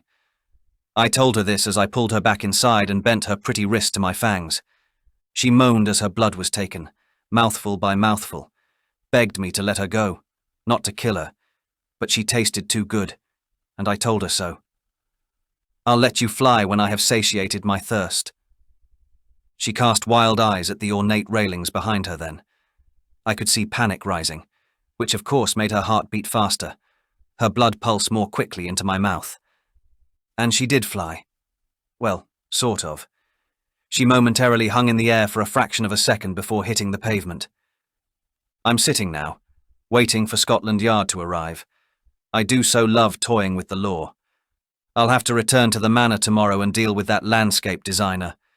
I expect she knows something she should not, and we can't have that now, can we? I will be a tad sad that I don't get my gardens as I had hoped, but I shall simply have to keep looking and find a better designer, one without the taint of a Lanesborough's sacrilegiously stolen blood. I won't be sad to see her go. She makes me uncomfortable. There is something about her I can't quite put my finger on, something she is concealing, so I shall put my fingers all over her and find out exactly what that is. I suppose while I'm waiting for the law, I should practice how horrified I will sound about what I had just witnessed, the poor woman's suicide. Oh, the bard would be proud of my performance if he could see it. I can act so very well when I choose. Gerald asked me recently if, given my acting ability, I could even pretend to feel a little remorse for killing Celeste, for his sake, but I told him no. Why waste my prodigious acting skills on something so wholly unnecessary even for him? "Gerald, I have to eat. In order for me to eat, they have to die." Actually, that isn't true, and we both know it. But still, it makes it so much more exciting when they do. And no, I have no remorse, because I like food, and I like excitement, and I like getting my revenge upon women of this kind. So win-win, as the Americans say. I stop reading and frown. Am I like him? Wasn't I just as bad? The only difference is no one dies when I eat, except animals. Animals die. No, I'm not evil like he is. I might not pay for a meal, but I don't kill for the food. Deciding I'd had enough introspection for the night, I rise and slip the book into my suitcase. I'm about to turn in when my phone rings. The number is one I don't recognize, and I'm torn between answering it and letting it go to voicemail. But so many strange things have happened lately. I decide to answer. Josephine? James, hello. I didn't realize you had my number. I stole it from the staff registry. I hope you don't mind. I'm thinking that, yeah, I actually do mind, but I don't say so. I hope, though, that my silence speaks a few volumes, and at least a few pages of swear words. I needed to speak to you, he goes on. I felt so terrible about upsetting you, and when you didn't come to work, I went around to your apartment, but the old lady across the hall said you had gone away for a few days. Yeah, Margarita brought us to Vegas. We needed a change of scenery. My voice is, I know, laden with. I wanted to get away from you for a while too, but he doesn't seem to pick up on it. Men. Look, since we missed our date, and if you haven't got anything better to do this evening, I thought we could have a phone date. If you are thinking something raunchy, I should tell you, I don't have the vocabulary for that kind of thing. His laughter is a surprise and lightens my mood. No, nothing like that. I don't think phone sex is something either of us would excel at. No, I just wanted to get to know you, and I thought, at least I had the feeling before Friday, that maybe you wanted to get to know me too. I smile, but of course he can't see that. Josephine? Oh, yeah, sorry. Yes, you are right. I have to admit I'm intrigued by your background in occult studies. I've discovered I'm a bit of a fan of vampire fiction. Indeed. His voice suddenly sounds not so bright and happy. Yeah, I found this manuscript.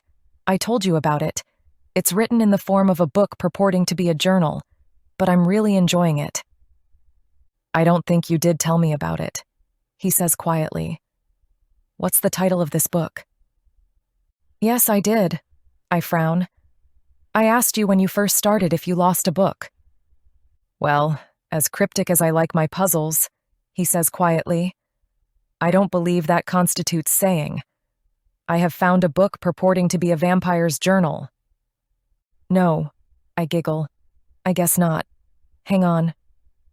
I walk over to where I had put the book and tuck it under my arm, make my way to the minibar for a small bottle of wine, and take both back to bed, where I slide into the crisp white sheets and sigh in contentment.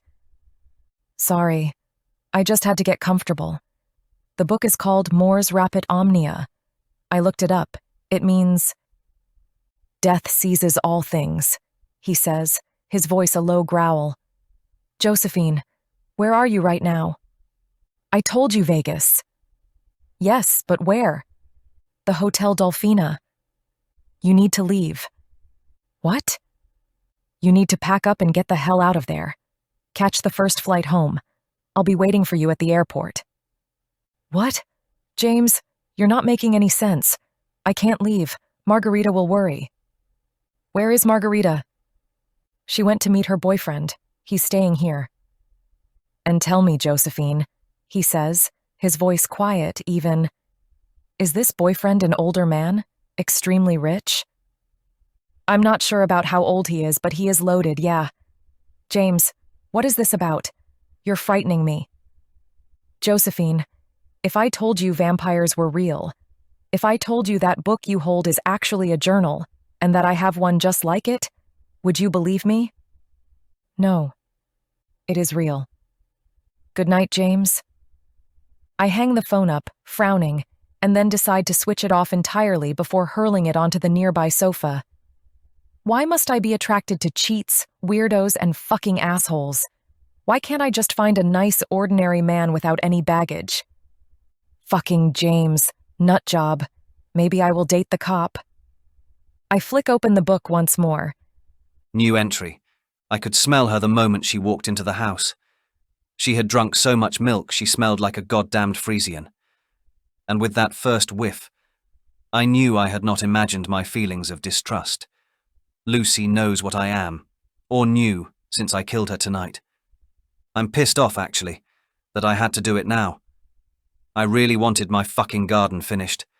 But humans, especially this kind, simply can't be trusted to fulfill their obligations, it seems. And now she lies on her family's estate, crushed, or so it would appear, by a falling tree. A tragic accident for one so young, and yet not wholly unexpected given the high winds and her penchant for spending so much time in the garden. Whether or not her family know the true cause of her death, and I fear, yes, they might. They will not reveal it, for no one will believe them. Our little vendetta has been going on for so many centuries, the rules are quite set. We both, vampires and hunters, deal with things as they arrive in a quiet and civilized manner. Well, almost civilized. I mean, I did break every bone in her body before she finally left this world. But she made me.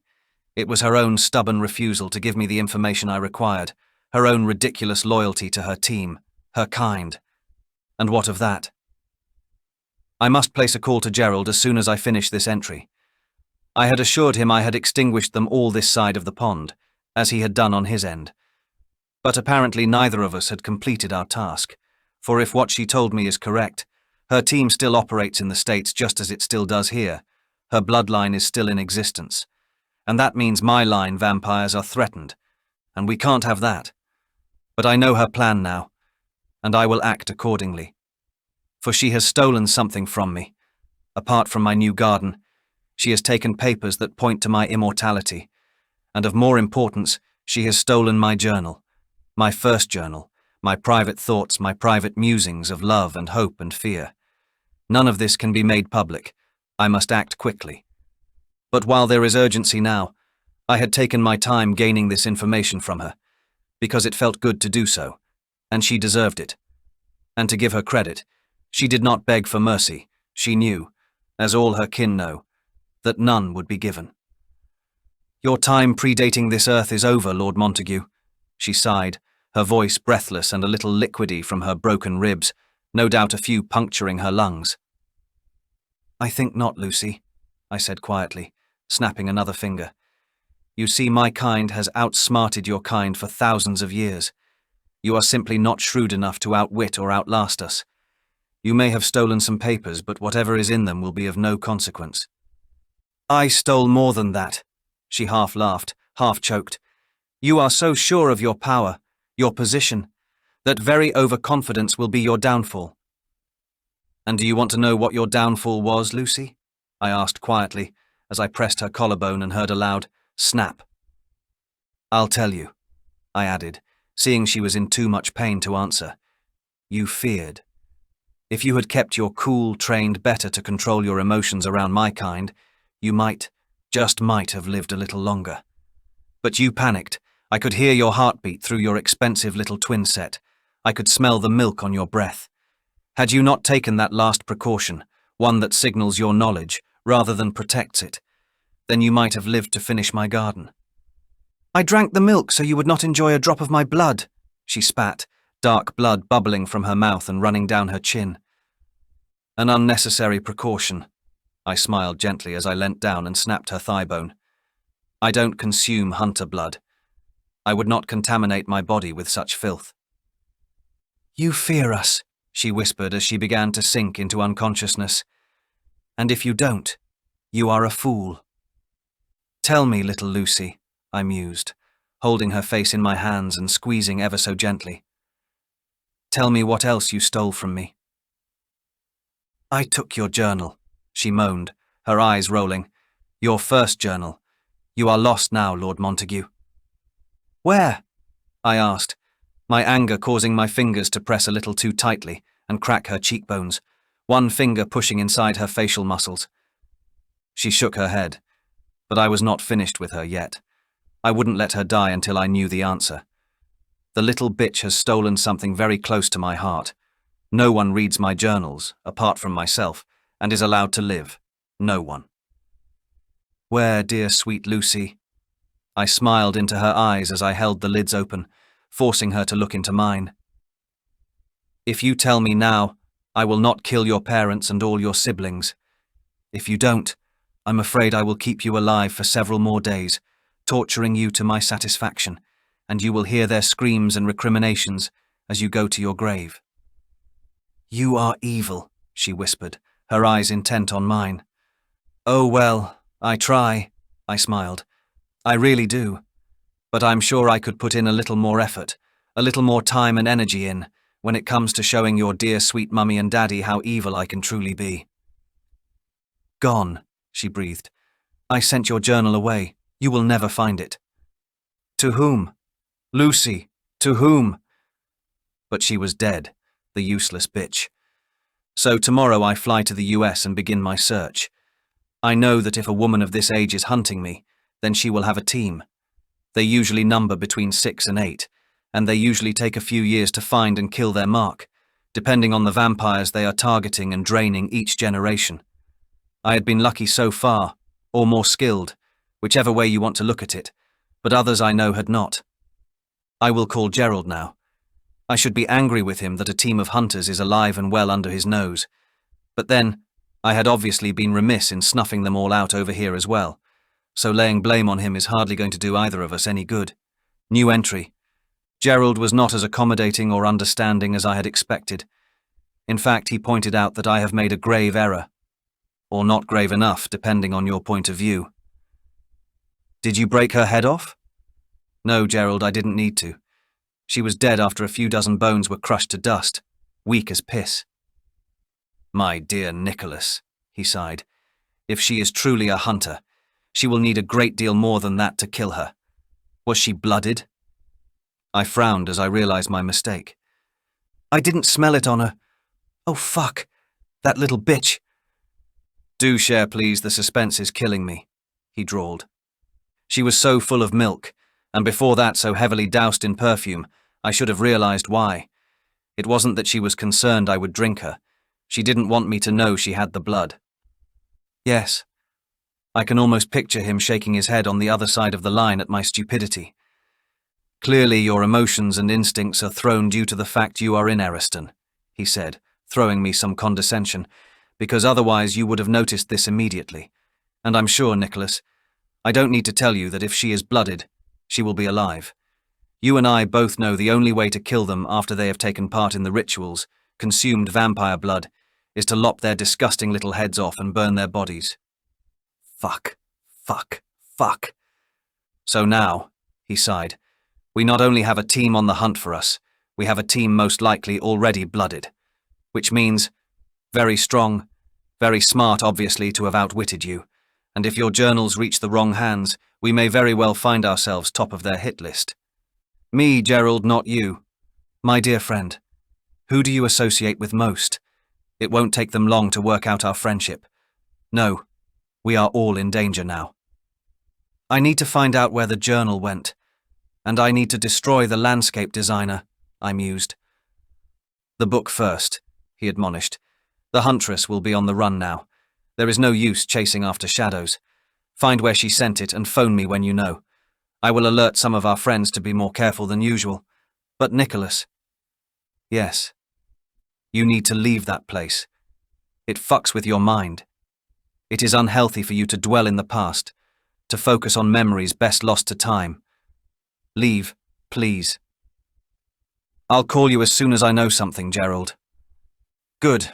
I'm off on a date now. Do you know, old man, I think I have narrowed down my search for my next Kepta too. I do believe I shall have one next time we meet. Take your time, Gerald, I'll call you. I hung up then and growled with rage. How stupid could I have been? To have been tricked by a mere girl, a Lanesborough no less. Gerald is right. It is this place, the memories of her. Even after all these hundreds of years, my heart still aches. My mind is still clouded with grief and loss. New entry. I smiled over the phone, trying to impress friendliness in my tone, as I spoke to the postmistress of my small village. I could not come down in daylight, of course, but I could most certainly visit or phone after hours. Rather than terrifying the poor old dear, I chose a call tonight, although this would have changed had she not given me the information I desired. But I knew she would, because the entire town is mine. Situated as it is on my estate, nearly all the residents are tenants. Unlike neighbouring landholders, I was never reduced to selling my property, but also unlike others, I look after my tenants. I have not eaten any of them in centuries. They serve me faithfully and are mine to protect. Given that, I know they will help me with any request I have, and so I am pulling a few strings to help combat the late Lucy's perfidy. "My dear Mrs. Halifax," I drawled, "Lord Montague here. I do hope I have not disturbed you?" "It is an honour, my lord, to be called—" "Think nothing of it," she gushed, her words slightly lisped. "I'm calling at such an uncivilized hour," I continued apologetically, "because my landscape designer posted something for me but did not give me a postal tracking number, and it was something of great value. I wonder if you recall at all, the parcel. It would have been in the last day or two, posted by Lucy Burnshire." "Oh yes," the old woman said, her words clearer now that, I imagine, she had put her false teeth in. "She did post a heavy parcel just 2 days ago. I commented that the postage was likely going to cost an arm and a leg. I almost laughed out loud, but controlled myself, because it had cost her both arms and both legs, and a whole lot in between. But I didn't think the postmistress would appreciate the humour. "I wonder then," I smiled wider across the line, "if you can recall the address?" "Oh dear me, no, it was a busy day. But I do recall it was an educational institution of some type. Boston, Massachusetts, I believe. Yes, that was it, all the way to the United States." "Thank you very much, Maybelle," I sighed. "You have been most helpful, and if you should recall any more details, please phone the manor and let my butler know." "I will, sir, I will. You have a nice night now." "Oh, I will, good night." I grimaced as I hung up the phone. Boston was a large city with many educational institutions, from schools to specialist colleges and universities, but not too large that I won't find what I am seeking. In the meantime, I hunger. Time for that redhead. New entry. Eriston is behind me once more. Usually my heart is light leaving the place, but I have unfinished business there, and it shits me that I will have to return once I have exterminated this hunting team and retrieved my belongings. At least I have hired a new gamekeeper, so all is not lost. But still, I am determined to reinstate the gardens, and that will take time. And of course, I will have to come back and hunt Lucy's bloodline.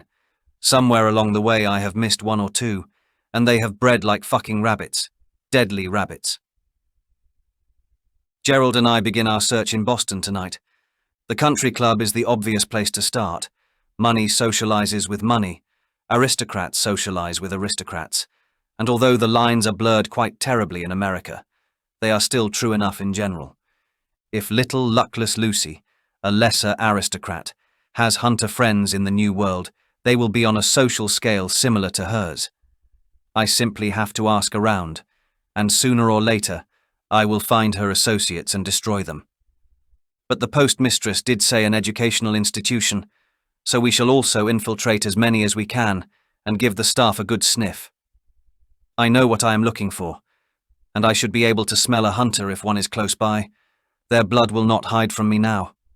Milk, perfume, nothing will stand in my way. As for Gerald, he is slightly distracted by his new kept, or potential new kept, who just happens to hail also from Boston, and who, according to him, has a sense of humour to match his own. God help us. I have given him warning not to get attached to this one, and to get rid of her within 2 years. He promises he will, but I know him too well, and I will have to keep him honest about this. So, for now, we continue our search for my journal and the team, before they can find us. Until we find them, I will have to satisfy myself by snacking on a few long-legged American blondes, who will no doubt smell of tanning lotion and taste of Botox. I closed the book. That was the last entry, but there were many more blank pages to go, so I figure the author lost the manuscript after this. Perhaps he had been writing it in the park? Perhaps he was mugged? Who knew? The point was, I had not actively sought the owner. I had asked a few questions here and there, sure, I'd mentioned it in passing. But I hadn't advertised it. I hadn't even put a note up in my local bookstore. So really, I had kept it when some poor writer was probably ripping his hair out over his lost manuscript. I decide I will advertise it the moment Margarita and I get home. It had been remiss of me not to. And as to James' assertion that this was a real journal, and there were real vampires, I can only distance myself from him as much as possible, and hope he turns his attentions to someone more gullible. Maybe he did sleep with students. Maybe they were naive enough to listen to his craziness.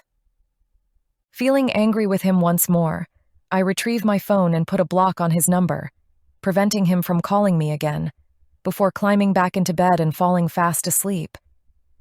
But my dreams are plagued with nightmares, of women having their cheeks cracked, of James laughing as he wrote in a journal, and of a vampire on the warpath because I had something of his, something I never should have kept. Chapter 10. I was still angry when I landed, and angry for the whole day before work started. But now, that anger has turned to worry. Where can she be? I'd spent 2 whole days in Vegas by myself after Margarita did not return from her tryst with Jerry, and I had to assume she would fly back separately when she did not meet me at the airport for our return flight. But she was not home, and still has not returned home. And now I am standing at the canteen. It is past 10 a.m., and still, no Margarita. Finally, feeling silly, I put a call into her mother. Hi, Mrs. Ramirez? Yeah, hi, it's Josephine, Margarita's roommate. Look, I was just wondering if you have heard from her lately. By the time I hung up, I was really worried. Her mother was not, however. She said Margarita did this kind of thing occasionally, and there was likely no reason to be concerned. But I am. I've known Margarita for almost a year now, lived day in and day out with her. We have an understanding. We look after each other, watch each other's backs. She would not just run off with Jerry, or anyone else, without letting me know. I decide straight after work to put a call into Blake. As I'm worrying and making the dough for the girls' lunchtime brioche, I hear a throat clear and look up to see James leaning on the counter, his eyes serious. Josephine, I need to know about the journal you found. James, I don't want to talk to you. I don't want to date you. I want you to stay away from me. I understand. He frowns, looking to the ceiling and back to me. And I will stay away from you. Just, please. I need to know something. What? What number is the journal? For fuck's sake, James. I grit my teeth and narrow my eyes at him. It isn't dated, all right? It says it is Journal 499, his birthday, and it ends when he arrives here, in Boston. But I think you know that. As I say this, I surprise myself. Do I really think he might have written this? Yes. Suddenly my sketchy thoughts about the manuscript, my dreams about James writing, they all start to make the hair on the back of my neck rise. I'm sure this is his work. Oh my God, it's his latest one, he says, staring right through me as though he is looking at something far away. Right, whatever. I'm busy. I've answered your question. Please go away. He refocuses on me. You look red-faced and harassed. I snort and continue prepping. James, I've had a while to think about our phone conversation while I was in Vegas, and I know this manuscript is yours, and you are playing some fucking stupid trick. It isn't going to work.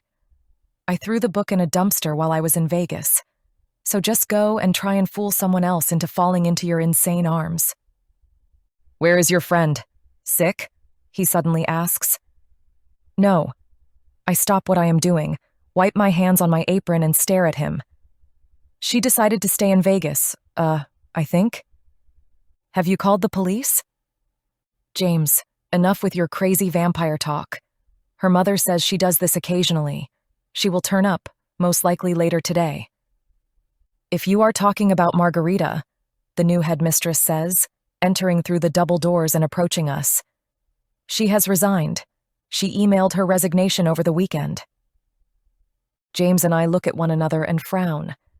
I wasn't aware our conversation could be overheard from outside the canteen, and I'm embarrassed. I haven't known this headmistress long. The last one, who truth be known was a real bitch, had been killed in a tragic accident the week before James started, the night I'd worked extra late. And I was hoping to start off on the right foot with this one. And Mr. Hunter, she continues, if I hear that you are starting your occult talk in my school, no amount of board support or large donations will prevent me from revoking your contract. Are we clear? Yes, Felicity. He nods, his face contrite. That is Principal Timber to you. He scowls but doesn't reply, and she turns and clip-clops towards the door. Wait, Principal Timber? I shout to her, retreating back. Are you advertising for a replacement this week? For Margarita? Because I'm sure she will come back. I'm sure this is just some crazy idea she had that she will regret. You haven't been here that long, so you might not know her as well as I do. She is sometimes a little unreliable, but a wonderful cook, and very good with the students. Be that as it may, she turns to me and frowns. Yes, I am advertising, and no, I will not be accepting Ms. Ramirez back on my canteen staff. And you would do well to concentrate on your food and less on my teaching staff. Is that clear, Ms. Bailey? Yes, Principal Timber, perfectly clear. James waits until she has left, and her high heels can no longer be heard before he runs to the double doors, peers out to ensure she is gone, and jogs back to my counter. Josephine, I know you don't believe me about the creatures of the night. I understand it is a lot to wrap your head around, but please. He holds up his hand to stall my tirade. Just tell me this. Does the journal say why he is here? Why he is here in Boston? James, I growl. Please, I won't ask any more. He is here to find his first journal, which was stolen by a woman in England, but you might want to work on your characterization a bit. I didn't know enough about her to feel bad about her death. Just a little literary tip for you. Oh, Jesus. He puts his hand to his face and wipes it slowly from his forehead down to his chin, momentarily gripping his chin in his hand for a second. Does it say what happened to her? To the woman who stole it? Yeah, I snigger. Points for originality, by the way, James. I don't understand. Sure you don't. Okay, I'll play along. He broke every bone in her body. Was her name Lucy? He asks quietly, his face white. You know it was. He shakes his head and mutters something I miss, something about still alive, lucky, or charmed. I don't quite catch the first part of his sentence, but I hear perfectly clearly the second. Of course, he wouldn't suspect a canteen worker, he muses. Too lower class. James, fuck off. Josephine, I'm sorry. I didn't mean that the way it came out. I just mean, I don't give a rat's ass what you mean. Get out of my canteen before I phone the principal, and stay away from me, or I will phone the police. Am I making myself clear, James?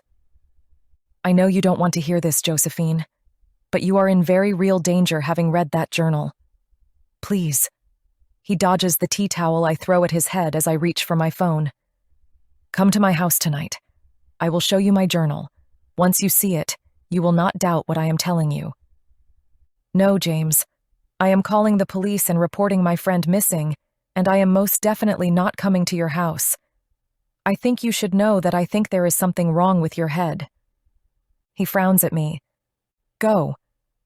Josephine, please, you have to. I don't have to do anything. You heard the principal. You may have friends in high places and be able to buy yourself a position, but I certainly don't. Leave me alone, Mr. Hunter. He takes a deep breath, but changes his mind about whatever he was planning to say, and stalks away. I turn back to the bench I was working on and begin rolling more dough before working on the biscuits for the 500 boarding girls who will descend upon the canteen like a flock of seagulls for their late morning tea, lunch. I'm making them petit sabli de caen, a tiny little flat savory biscuit that I will serve with a light salmon tartare and cucumber slices. The theme of today is ladies' luncheon, and I've been thinking of what to prepare all weekend, toying with ideas and floating recipes around in my mind. I'd also illegally dined at 2 more high society restaurants, and I'm not even embarrassed to admit I stole one of the recipe ideas from there, the Little Merveilles, or French donuts. I'd never tried them before, and I have discovered an instant love for them. Despite my anger at James, I smile as I place the first batch of biscuits in the oven and pull out the first donuts from the deep fryer. When they are drained, I will sprinkle them with icing sugar and serve them warm. Margarita would have loved them, especially with the chocolate mint dipping sauce I have warming in the bain-marie. Thinking of Margarita, though, I begin to worry again and decide not to wait until tonight to call Blake. My fingers shake as I dial. I am technically a criminal now. I mean, I had lied and stolen in order to eat in fine restaurants. Would a trained detective know I was one of the bad guys? Could he even be on the lookout for someone of my description? I shake my head and press his number. I need to find my friend, regardless of whether I might be arrested. My call, luckily, goes straight through, and I balance the phone against my cheek and shoulder as I cook and talk at the same time. Blake, it's me, Josephine Bailey. I know, Josephine. I have caller ID. Of course, I'm sorry. I feel my face turn 10 times redder than it usually is as I lean over the deep fryer. Is everything all right? No. Well, I don't know. I just have a terrible feeling. And you said to call you if I was worried, so, I'm worried. Okay, start from the top. I take a deep breath. Margarita and I went to Vegas for a 4-day weekend. We had a few days off owed, it was great. But on day 2, she said she was going to meet her boyfriend, and she didn't come back. Nice friend. Yeah, only I'm getting really worried. She has skipped work before for hangovers and that kind of thing, but she always lets me know. At the very least, she would have phoned me, but she hasn't, and the principal just told me she resigned by email over the weekend.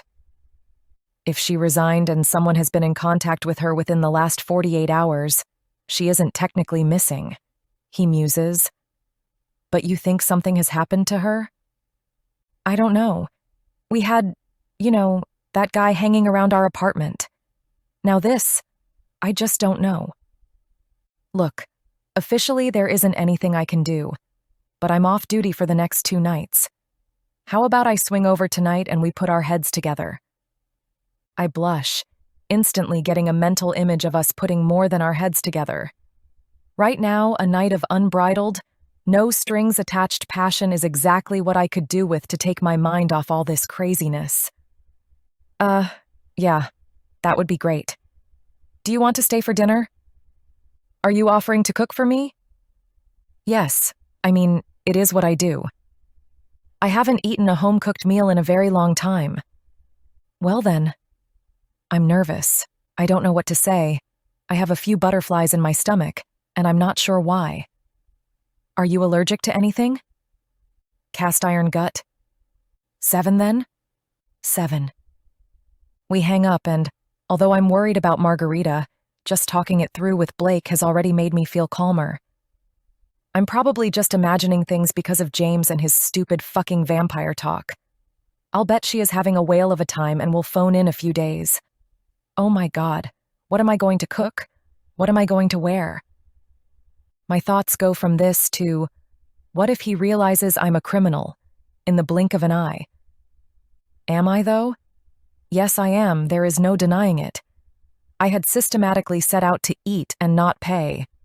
I had scoured the society pages to see who ate where regularly, phoned restaurants pretending to be secretaries, setting up appointments for their bosses, pretended to be dates who had been stood up. I am a liar and a thief. But this is not something I want to be. It is not really me. I will stop. No more eat and run. I cross my heart and hope to die. I will never do it again. Perhaps dating a policeman would rub some of his good onto me. Despite the heat from the kitchen, the rush to get all the prep and meals organized by myself, the worry about Margarita, the strange conversation with James, I find myself smiling the rest of the afternoon. Chapter 11. I frown as I look at the bowl, still full of kitty biscuits, and turn back slowly to the door. Admittedly, I'd been scared coming out into the alley by myself. Margarita and I had fed the cat together ever since the man had frightened me out here. But it's only just twilight now, not full dark, and I feel secure enough, having left a shoe in the door so that it is wedged open enough for me to scurry back inside if I need to. But that's not what is concerning me now. There's no sign of our cat, and it seems she hasn't eaten for several days. "Don't you go missing too, kitty," I moan, leaning down to look under the skip bin, and straightening up quickly when it's clear she is not there. Sighing, I turn back to the door and make my way back to our apartment. As I do, I see a package on the doorstep and frown. The handwriting on the brown paper wrapping is lovely, bold, my name written with a flourish. As I pick it up, Mrs. Swinstone pokes her head out of her room. "Josephine? Is that you?" She squints in the dim hallway. "Yes. Hello, Mrs. Swinstone. Everything all right?" "Have you been out in that alley?" "Yes, but it is still light. I was careful." "No point you girls going out there now," she sniffs. "Well, I have to feed the cat." "That's what I'm saying. Pest control came and took away the cat. Several cats, 2 nights ago." "What? Oh, Mrs. Swinstone, you didn't report it." "No. What do you take me for? I know young Margarita is fond of the ugly thing. A man came, said he was here for it and set traps. Came back the next day and took the pussies away." I stare at her, upset and confused. Who would do such a thing? "Well, just thought I'd let you know," she mutters, pulling her head back inside her door like a tortoise in a shell. Still upset by this news, I take the package inside and place it on the coffee table before, distracted by my musings about the cat, making my way into the kitchen. Tonight, I'll cook something special for Blake, and hopefully Margarita will stroll in, boxes of new shoes under her arm, and tell me all about her hot weekend. I open my mother's recipe book and smile. The dish I am cooking was one of my father's favorites, daube d'agneau à la Normande. Really, it was a classy form of lamb casserole, one my mother used to make for him. A combination I expect of satisfying his Irish-American love of plain food and also catering to her love of French cuisine. Before the cirrhosis finally killed him, he asked for it regularly. But later, as he became very ill, he lost his appetite, and nothing could tempt him. Still, I had happy memories of this dish, and given that Blake looks like he comes from hearty Anglo-Irish stock, I'm sure this one will be a hit. I'm a little nervous as I begin preparations. It's been a long time since I've had a date. But soon the cooking takes my mind off everything, and in my focus on the ingredients, I completely forget about the package on the coffee table. When the lamb is marinating in the onions, carrots, leeks, and cider, I move on to slicing the apples and potatoes in preparation for the layering. Normally, I'd like to marinate the meat for 24 hours, but I'm confident I can still infuse it with flavor, even with 2 hours in the fridge. I open the Cabernet Sauvignon to air and move on to the dessert preparation. I've chosen something classic and simple, a charlotte aux fraises. I smile at my mother's notes in the margins for this one. She called the biscuit lining boudoir biscuits, but in the US they are called ladyfingers. Both, I think, are nice names. For myself, I like boudoir biscuits. It lends a kind of sexiness to an ordinary dish. I arrange them as my mother did, putting them on the bottom of the dish too, to create a perfect rosette or star, and brush them with egg white to stick them together, rather than soaking them in the raspberry liqueur. Another little trick of hers. When the dessert is prepped, I place a heavy dish on the top to flatten it and pop it into the freezer. Again, ideally, I would like to chill it overnight, but a blast in the freezer and then a few hours on the top shelf of the fridge should set the gelatine enough. I will serve this with a Muscat Baume de Venise. I cut up cheese and fruit for afterwards, and finally, a small glass of liqueur in hand, flop onto the couch for a brief respite before I begin panicking about what to wear. As I stare vacantly at the coffee table, I see the package and, sighing, unwrap it. There's a small note inside. "This is safer with you, James." I see immediately it is another manuscript, bound the same way, same inscription on the leather cover. "Death seizes all things." Oh, you motherfucker.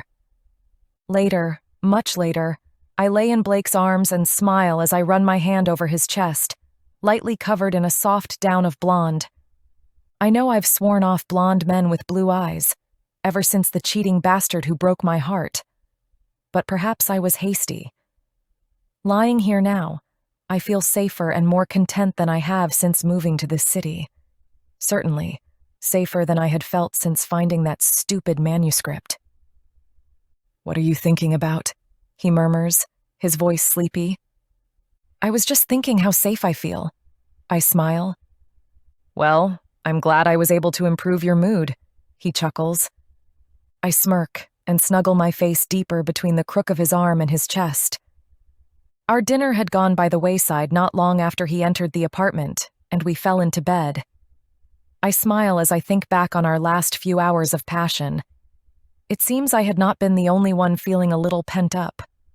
I'm sure we had both benefited from a little athletic activity. I, for one, felt more relaxed and clear-headed than I had in weeks. The sex, if I had to dissect it, as I'm sure I will for Margarita, was pretty ordinary, as most sex is with someone who doesn't yet know your body, but I'm sure, with practice, it will improve. "I'm sorry about my bad mood." I scowl into his chest. "It's just this guy at work. You will probably think I'm crazy, but I'm starting to think he is totally insane." "Dangerous?" he asks, suddenly listening carefully. "I'm not sure. I know you'll think I imagine things, but all sorts of weird stuff has been happening to me and around me, ever since he started work at our school." "Like?" "Like the man seen lurking around here, the country club murders, the oh my God." "What?" He sits up straight, startled by my exclamation. As do I. "It's him." "What's him?" "The murders. It's all starting to make sense now." "Slow down, hun. Tell me what you're thinking, slowly." I take a deep breath. "I found a book. I showed it to you. Death Seizes All Things, remember?" "Sure, some ridiculous vampire novel." "Yes," I say breathlessly, my thoughts outracing my ability to vocalize them. "But for every murder the vampire committed, a similar murder happened here. Lady Boston losing her head, the vampire pops people's heads off like champagne corks. The woman drained of blood, Madame Buffon having her heart ripped out." "How did you know about that?" He frowns. "We kept that fact out of the papers." "I know because he was there," he told me. "Who?" "James. James Hunter, the one I'm trying to tell you about." "The teacher who coerced you to go out?" "Yes. He says he believes in vampires. He keeps telling me that I'm not safe, that I have a real vampire's journal. But I've begun to believe he's writing these, playing some sort of stupid joke or game. He gave me another one tonight." Blake frowns and rises from the bed, pulling on his jeans with his back to me, sans underwear, before turning back and offering me his hand. "How about you cook me that meal you promised, and we take a look at these books together? We'll both think better on a full stomach." I smile and allow him to pull me up, stand in the warmth and strength of his arms for a second, before pulling on a t-shirt and my panties, and following him out. Walking into the kitchen, I pop the casserole into the oven and shake my head. It'll take a good 2 hours to cook, but at least it's had more time to marinate. Checking the dessert, I see it's fully set. "Dinner won't be ready for at least 2 hours," I say apologetically as I walk back into the lounge room. Well then, let's get reading.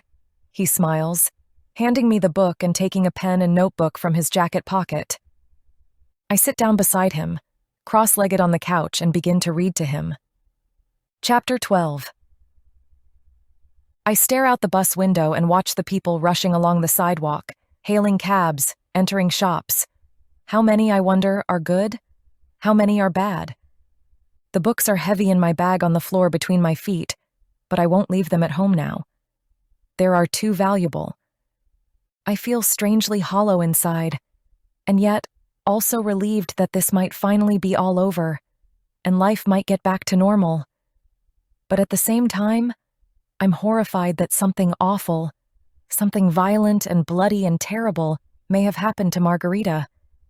Part of me wants to know what it was, wants to find out once and for all, so that my overactive imagination doesn't keep conjuring her up with broken bones and no heart. But despite 3 days in custody, James still had not confessed. I jump with a start as my phone vibrates in my pocket. Blake, any news? No, hun. He's a tough nut to crack, playing the whole respectable academic from good family card. He's definitely not all he seems, though. He changed his name to Hunter from some long English name. He's only lived in the US for the past 8 years, so I've sought police records from abroad, and that's the only reason I've managed to hold him so long. He's hired a great lawyer, though, one of the best, and bail money is not an issue. He's loaded. I expect I'll have to release him in a day, 2 at the most. But Margarita, we need to know what he did with her. His silence speaks volumes. Blake? Josie, these types of people, these psychopaths, they enjoy the chase, they enjoy the psychological games and the fear they instill in their marks. I'd suggest he's been stalking you, lurking around your apartment, watching you at work. He maybe even chose you before he met you, leaving that book where he knew you'd find it. It is all a big game to him. I doubt whether we'll ever know what happened to your friend, but my gut tells me he killed her to ramp up your fear, as a way of getting you to turn to him. I feel tears welling at this. My friend, a victim because of some bizarre obsession James Hunter had with me? After she told me to stay away from him? Are you sure you don't need the journals, as evidence? Not yet, hun. You keep them there. I've got enough notes from them to keep him locked up until we can get him to trial. Then they'll be more valuable than gold. But like I say, I'm not making any headway with a confession yet. I feel so guilty, I say quietly, the tears beginning to fall. Don't. Look, I'll be over tonight. Cook me something I've never tried before. Something amazing. Don't I always? I half smile, wiping the tears briskly off my cheeks with my fingers. Afterwards, we will have a bath together, he says gently. I don't have a bath. Well, maybe you should start spending the night at my apartment, he says, his voice seductive. I have a bath. I'd like that. He hangs up, and I put my phone back into my pocket and allow a few more silent tears to fall. We'd spent every night together in my apartment since that first night he'd come over for dinner, and already it felt like I'd known him forever. It was nice to have someone to cook for again, but I suspected one of the main reasons he'd been staying over was to help me feel safe and ward off my depression, now that it's clear Margarita has likely been murdered. Tonight, he was on duty again, so he'd stay until 11 p.m., like last night, and then have to leave. Still, I would cook for us, and we'd have sex, which was getting better, slowly. And hopefully, I would sleep without nightmares, and not even wake when he left. Remembering just in time that I needed to shop, I hop off a block sooner than my apartment and pick up some ingredients. They would be expensive, but I have money. Plenty now that I haven't paid rent for a few months. I'd taken it out of the cookie jar just last night and counted it. With the cash Margarita had forced upon me for new shoes and clothes, and the rent money, I had about $3,000, more than I've ever had before. And although I'm spending up on expensive ingredients, I'm keeping my eye on my savings. because I've decided that one day I'll open a restaurant, regardless of whether I'm ever formally trained as a chef. I will pursue my dream. Thinking about this, I pick up all the ingredients for homard rôti au beurre d'estragon and head home. Later, preparing the meal, I close my eyes and push down on the knife, plunging it deep into the lobster's head right where it meets the body, and killing it instantly, before turning to the next one. Sorry, but you had to be fresh, and fresh means alive. I'll make this quick. I dispatch the second one and stare down at them for a minute before shaking the sadness off and dropping them into boiling salted water. I've already made the melted butter and tarragon sauce and will drizzle it on them once they are cooled and cut in half. Then I'll pop them into the oven about half an hour before they're due to be eaten. I slide the Sauvignon Blanc into the fridge to chill and move on to the dessert. Something he hadn't tried before, he'd said. And so tonight I'm being adventurous, because I'd never tried cooking this before. I start the caramel and prepare the mold before peeling the 4 pears for the gâteau poire caramel, a dessert I'm sure Margarita would have loved. Caramel pear cake sounded right up her alley. As I begin measuring the rest of the ingredients for the cake, the phone rings and I frown. I can see from caller ID it's Blake. I hope he's not canceling. Otherwise, I murdered the crayfish for nothing. Don't tell me. You have to work earlier tonight? No, that's not why I'm calling. His voice sounds serious, businesslike, and I'm immediately on edge. What's wrong? I'm just following up on something you told me earlier. You said James was on the street near Le Bouffontagne restaurant on the night you fell down, the night you felt sure you were being followed, and he gave you a lift home. Yes. What were you doing on that street that night? I'd been to the restaurant. Le Bouffontagne? Yes. There's silence on the other end for a moment, a longer silence than I am comfortable with, and I began to feel my heart beat wildly. Josie, did you pay for your meal that night? Now it's my turn to be silent. Josie?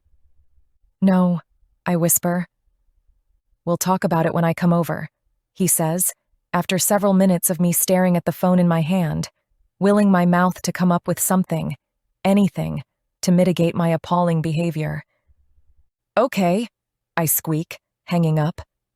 It doesn't take long for the tears and panic to set in. Oh dear God, now I'm going to jail. Fuck. And he's going to dump me. And why wouldn't he? No man would want to go out with a liar and a thief, especially not a police officer rising up the ladder. Oh God, Margarita, what have I done? And where are you? Where the fuck are you? I allow myself a few more minutes to freak out before acknowledging that this was bound to happen, and I need to face the music. Just tell him the truth, Josephine, I tell my reflection as I stare out the front window at the traffic rushing by. Just tell him the truth, and hope he understands you won't do it again. Finally, my tears dry. I turn from the window and pull the manuscript from my bag. I leave the one James had recently given me in there. I haven't looked at that yet. Blake told me it would likely be full of still more psychological games and taunts, and I shouldn't put that shit into my head.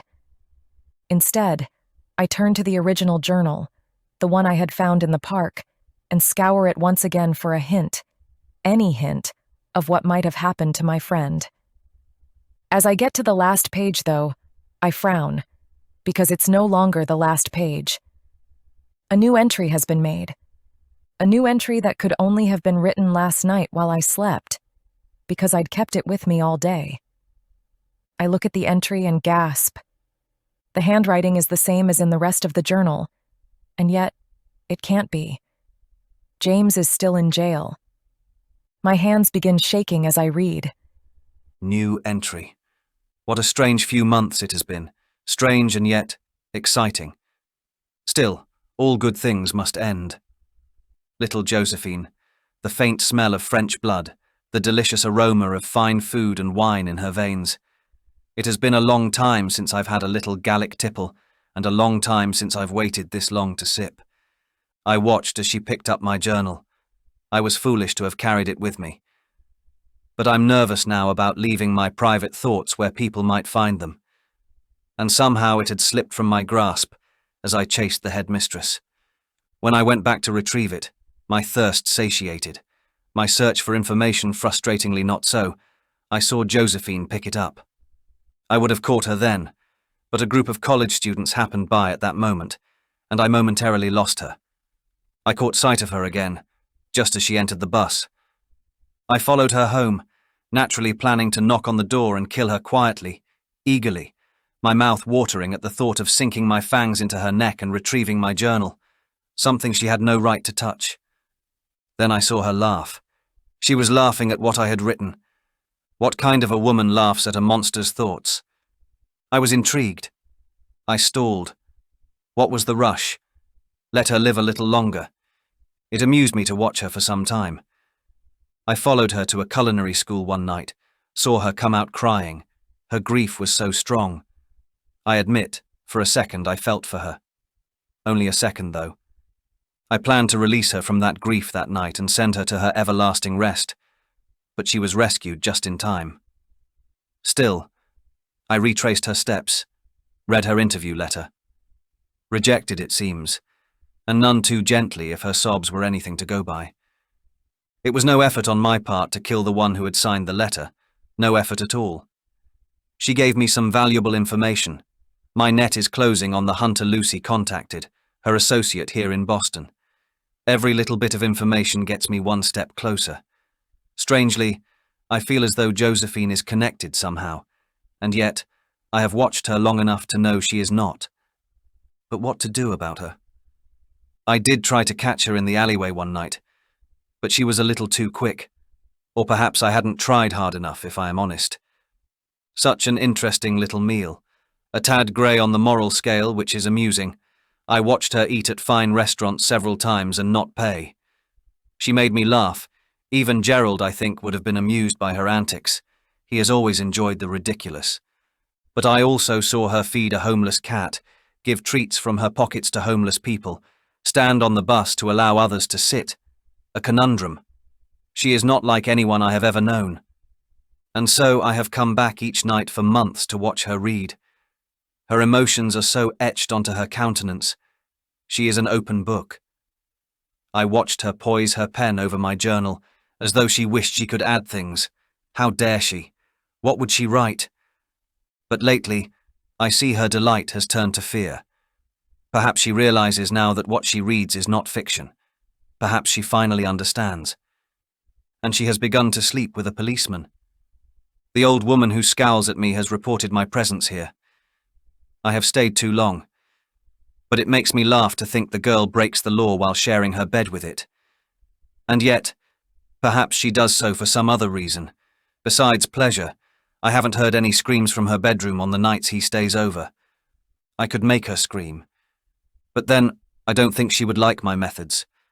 I'd like to leave her alive a little longer, find out more about her. She is attractive to me in some undefinable way. But I cannot take the chance. She knows too much of me, of my world, and this cannot be. I will come for her tonight, and she will die. Of course, I will have to make it interesting. She already knows how I have killed others. Haven't I seen her laugh while reading all about it? I will use my imagination with her, give her one last surprise. Although I don't think she will laugh. And I am sorry. I stop reading and look at the clock on the wall. There's about half an hour until sunset. Oh, fuck. Shoving the book back into my bag along with my mother's 3 favorite cookbooks, I run to the kitchen and grab the money canister, frantically pulling the rolled notes out and stuffing them into the bag. Turning, I open the fridge, pull out a bottle of milk, and vault out of the apartment. As I'm running down the hallway, Mrs. Swinstone peeps out and calls to me. But I don't look back, instead, shouting over my shoulder, "Lock your door, Mrs. Swinstone," as I push through the apartment entry and reach the sidewalk. Not slowing, I jump towards the road and, mercifully, flag down a passing taxi. Piling into the back seat as he pulls away from the curb and heads into the stream of traffic, I rip the top off the bottle and guzzle milk like my life depends upon it, drinking so fast some spills down my chin and onto my shirt. The taxi driver raises his eyebrows but says nothing as he meets my eyes in the rearview mirror. I imagine he's seen a whole lot more crazy than this in his time driving in the city. "Where to, miss?" he asks. I swallow hard, my mouth still on the bottle top, pausing only to answer him, words garbled, before I continue drinking. Airport. The end. Josephine's story continues in Kept 2, available on Amazon in paperback, ebook, and KU.